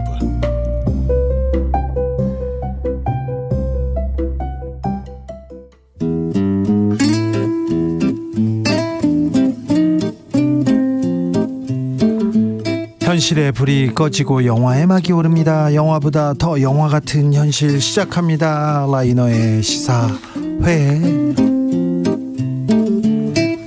영화 전문 유튜버 라이너 어서 오세요. 네, 안녕하세요. 오늘은 어떤 이야기 해볼까요? 네, 요즘 뉴스를 보니까 이 언론 탄압 관련한 소식이 계속 나오고 있는 것 같습니다. 때가 어느 때인데 언론 탄압 얘기가 나오네요. 네, 그렇습니다. MBC 기자를 전용기에 탑승시키지 않았다는 문제라든지 전용기 내에서 일부 기자들하고만 이렇게 시간을 가졌다든지 제가 저 이명박 정부 때 네. MBC에서요 어떤 방송을 했어요. 인터뷰 방송을 하나 이렇게 했는데요. 박원순 전 서울시장 인터뷰를 했습니다. 그러면서 그때 원세훈 국정원장이 박원순 시장을 고소를 한 거예요. 근데 국정원의 명예를 훼손했다고 시장을 이렇게 하는 거예요. 국가기관에 그 국정원장이 누구를 명예훼손으로 고소한다. 이게 말이 되는 예도 없었고 그리고 말도 안 된다는 얘기를 제가 비판했습니다. 아침에 얘기했는데요. 점심시간에 잘리더라고요. 바로. 그리고요. 그다음에 이명박 정부 시절에는 반정부적인 반 이명박 정권한테 반대하거나 비판적인 목소리 있지 않습니까? 방송에 못 나갑니다. 제가 심지어 특종 기사를 썼는데요. 라디오에서 전혀 부르지 않습니다. MBC, KBS, SBS 전혀 부르지 않습니다. 박근혜 정부까지도 마찬가지예요. 박근혜 정부 말기에 처음으로 방송에 나왔을 때는요. 목소리만 나오고 팔뚝만 나오더라고요. 인터뷰를 했는데 방송을 촬영을 했는데 위에서 자르라고 그래가지고 팔뚝만 나오더라고요. 그런 일이 얼마 전까지 있었습니다. 네. 그런데 언론 탄압이라는 얘기가 계속 나옵니다. 네, 그래서 오늘 뭐 도어 스태핑에서의 답변도 논란인 것 같더라고요. 그래서 이런 대통령이 언론과 다투는 게 처음 있는 일은 아니거든요. 그러면 언론과 권력자는 항상 긴장 관계입니다. 근데 참 우려된다는 생각이 들었습니다. 제가 뭐 이런 언론이나 뭐 정치에 대해서 잘 모르지만 그래도 표현의 자유, 헌법에 보장된 이런 언론 출판 집회 결사의 자유가 얼마나 소중한지는 제가 중학생 때 학교에서 배워서 잘 알고 있습니다. 그렇습니까? 네. 그리고 이런 식으로 뭐 전용기 탑승 거부하는 예가 있었다고 하더라고요. 뭐 전직 미국 대통령도 비슷한 행동을 하려고 했다. 이런 기사도 한번 봤습니다. 그래서 생각난 영화가 있습니다. 바로 스티븐 스필버그의 의외의 영화입니다. 더 포스트라는 영화입니다. 그렇죠. 블록버스터를 만들던 스필버그가 기자 영화를 만들었습니다. 더 포스트. 그렇죠. 스필버그가 워낙 엄청난 스케일의 영화를 만드시는 진짜 조스부터 시작해서 라이언 일병과학이 뭐 엄청난 작품들이 있었고 최근에는 레디 플레이어 원이라고 진짜 새로운 시대를 여는 그런 영화를 보여주기도 했는데요. 그런 스필버그가 별안간 더 포스트라는 영화를 만들었습니다. 이 영화는 그 닉슨 시대에 중요한 역할을 했던 그 워싱턴 포스트의 이야기를 담은 영화인데요. 참 여기서 왜 스티븐 스필버그가 이런 영화를 만들었을까 하는 부분을 많이 생각해 보게 됐습니다. 굉장히 훌륭한 영화고요. 그 아카데미에서 상을 못 받은 게 이상할 정도로 잘 만든 작품이기도 합니다. 자, 영화 속으로 들어가 봅니다. 더 포스트. 네, 때는 1971년입니다. 네, 워싱턴 포스트의 벤 브래들리라고요. 워싱턴 포스트의 당시 편집장이고요. 이 사람은 뭔가 옆 동네 뉴욕타임즈의 분위기가 이상하다는 걸 눈치채요. 뉴욕타임즈하고 워싱턴 포스트는 굉장한 라이벌. 경쟁 관계입니다. 네, 굉장한 경쟁 관계고 서로 이렇게 서로를 속이려고 하고 막 이런 관계인데, 근데 이 내용이 뭐냐면요. 그 베트남 전쟁을 직접 보고 왔던 국방부의 댄 엘스버그라는 사람이 베트남 전쟁의 실상을 봤어요. 그리고 이 젊은이들이 승산 없는 전쟁에 희생되고 있었고 이 국방부와 대통령이 이걸 숨기고 있다는 걸 알았습니다. 그래서 펜타곤 페이퍼를 유출할 결심을 했던 거죠. 그리고 그 상황에서 이제 워싱턴 포스트를 보여주는데요. 워싱턴 포스트의 발행인은 그때 첫 여성 발행인 캐서린 그레이엄이라는 사람입니다. 여기서는 메릴 스트립이 연기를 했고요. 네. 야망가예요. 네, 그렇습니다. 이 캐서린인데 두 사람이 처음에는 싸워요. 두 사람이 관계가 그렇게 좋지 않습니다. 편집장 벤 브래들리는 톰 행크스가 연기했는데 이제 그런 식으로 얘기를 하는 거죠. 아무리 이 회사가 사주인 당신 거라고 해도 이 신문사가 이 기사를 어떤 거를 내고 논조를 어떤 걸 말하는지는 내가 결정한다. 이렇게 얘기를 합니다. 거기에 대해서 캐서린은 이렇게 반박을 해요. 경영 논리로 반박하는 거죠. 기사의 수준이 수익을 결정하는 것이다. 그러니까 이런 식으로 이제 둘이 으르렁거리는 사이였는데요. 그러다가 이제 각자의 무대가 등장합니다. 일단 벤이 활약하는 무대는 이제 첩보 작전이 벌어지는 것 같은 정말 숨 쉴 틈 없는 그 격전지죠. 이 정말 어떻게 진실을 알아내는 그런 내용에서 싸우고 있는데요. 캐서린은 굉장히 외로운 싸움을 하고 있었어요. 그런 상황입니다. 뭐 자세히 말씀드리긴 어렵지만 이 조직 안에서 여성이라는 이유로 발언권을 제대로 받지 못한다든지 사주임에도 불구하고 그런 이야기들이 쭉 나오게 됩니다. 그리고 이제 투자자들이 마음이 바뀔까 봐 걱정하고 이런 상황이었는데 그때 이제 뉴욕타임즈가 펜타곤 페이퍼를 폭로를 하는 사건이 벌어집니다. 먼저 폭로를 한 거죠. 그때 이제 당시 닉슨 행정부는 경로해서 법무부를 이용해서 뉴욕타임즈를 압박합니다. 이 압박이 법원 명령을 통해서 뉴욕타임즈의 보도를 아예 제재를 거는 거였는데요. 근데 문제는 벤이라는 이 편집장은 뉴욕타임즈의 저 특종에 자존심이 상한 겁니다. 상하죠. 이게 특종을 놓치잖아요. 그럼 며칠 동안 아파요. 그러니까. 네, 아파요. 자존심이 상해서 이제 캐서린을 찾아가는 거예요. 네. 이거를 어떻게 해야 되지 않겠냐 그랬는데 문제는 캐서린은 언론사 사주다 보니까 굉장히 고위 인사들이랑 친합니다. 네. 전직 대통령들이랑 피크닉도 갔었고요. 네. 거기 사람들이 다 자기가 아는 사람들이고 인간적으로는 자기 친구들이에요. 네. 그래서 벤이 캐서린에게 그 페이퍼 구해달라. 펜타곤 페이퍼 구해달라. 우리가 쓰겠다. 예. 이렇게 나왔는데 캐서린이 처음엔 그걸 거절하거든요. 네. 그래서 캐서린은 여기서 고민을 합니다. 언론의 역할은 무엇인가? 정부의 편에 서서 정부가 원하는 기사를 써주는 것이 언론인가? 뭐 대통령 딸의 약혼식 기사 이런 걸 쓰는 게 과연 언론인가?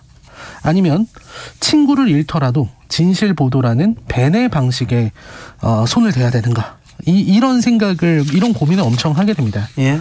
그리고 이제 결판의 상황이 오게 되는데요. 네. 일단 벤은 준비가 끝났어요. 네. 펜타곤 페이퍼 손에 넣고 예. 이제는 발표만 하면 됩니다. 그리고 이제 이 모든 결정의 문제는 캐서린이죠. 네, 캐서린이 결국 이거를 판단을 내리거든요. 결단을 내리거든요. 네. 그때 이 경영진들 투자자들이 의구심을 표하지만 판단력에 의구심을 표하지만 여기서 강단 있게 밀어붙여서 국민의 편에 서기로 결정을 한 겁니다. 예.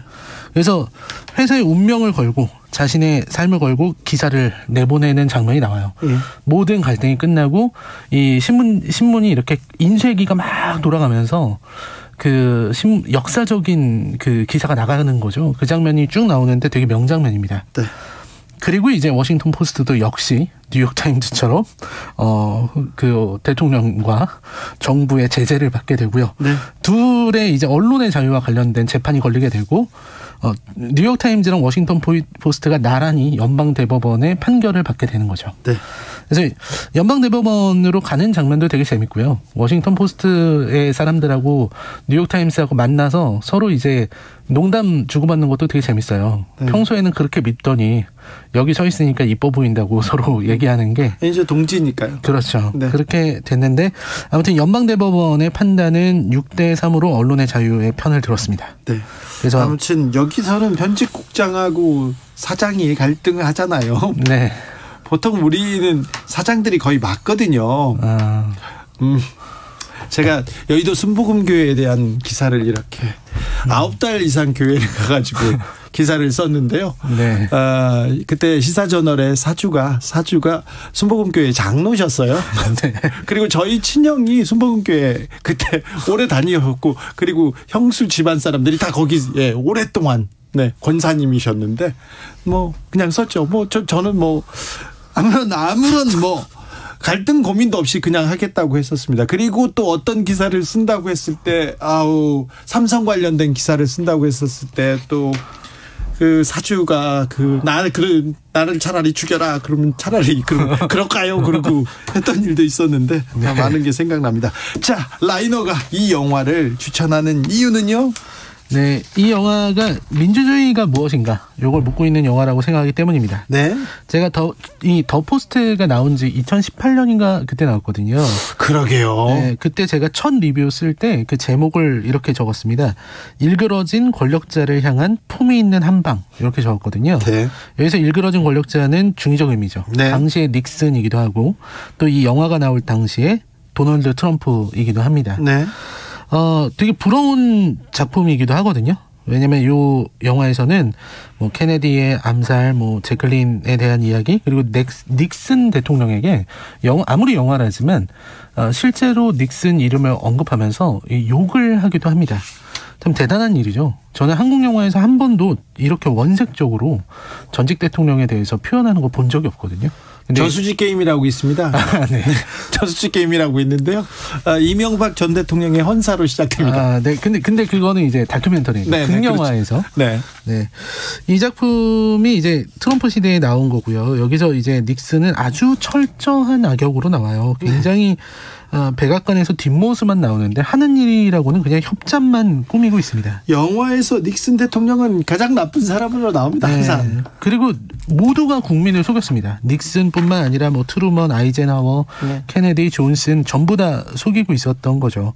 그래서 스티븐 스필버그가 왜 워싱턴 포스트 얘기를 했을까? 그 생각을 해보면 그때 당시에 트럼프 정권에 대해서 그렇죠. 얘기를 하고 있었던 거거든요. 왜 하필 지금 닉슨 얘기를 왜 지금 그 워싱턴 포스트 얘기를, 언론의 자유 얘기를, 언론 탄압 얘기를, 네 맞아요. 트럼프 현재 권력 그런 얘기를 하는데 그렇죠. 역사가 되풀이되거든요. 네, 이게 40년 전에 미국에서 있었던 일인데 남의 일 같지가 않고요. 네. 우리가 이 국정농단 사태 때 이 언론의 역할을 확인한 적이 있잖아요. 그때는 조선일보도 TV조선도 그 탐사 보도 대열에 이렇게 뛰어들어서요. 그래서 박근혜, 최순실 농단 다 밝히고 막 비판하고 그랬지 않습니까? 그렇습니다. 그래서 역시 언론은 언제나 권력을 견제해야 된다는 거를 이 영화를 통해서 배울 수 있는 것 같습니다. 네. 때로는 언론이 참 못나게 보일 때도 있는데요. 이러니 저러니 해도 언론이 제 역할을 하지 않는 나라는 자유가 죽어버린 나라일 거라는 생각이 듭니다. 그렇게요. 그리고 권력자가 언론들과 싸워서 이렇게 성공하는 예를 본 적이 있었을까요? 역사에서 배워보는데 잘 생각이 안 납니다. 잘 모르겠습니다. 특정 언론을 이렇게 공격한다, 악의적이라고 한다. 이건 특정 언론을 굉장히 키워주는, 편애하는 그런 일 아닌가 이런 생각도 해보는데요. 네. 오늘은 언론의 의미, 권력의 의미, 역사의 의미를 한번 짚어봤습니다. 네. 감사합니다. 오늘의 작품은 더 포스트였습니다. 라이너, 오늘도 감사했습니다. 네, 고맙습니다.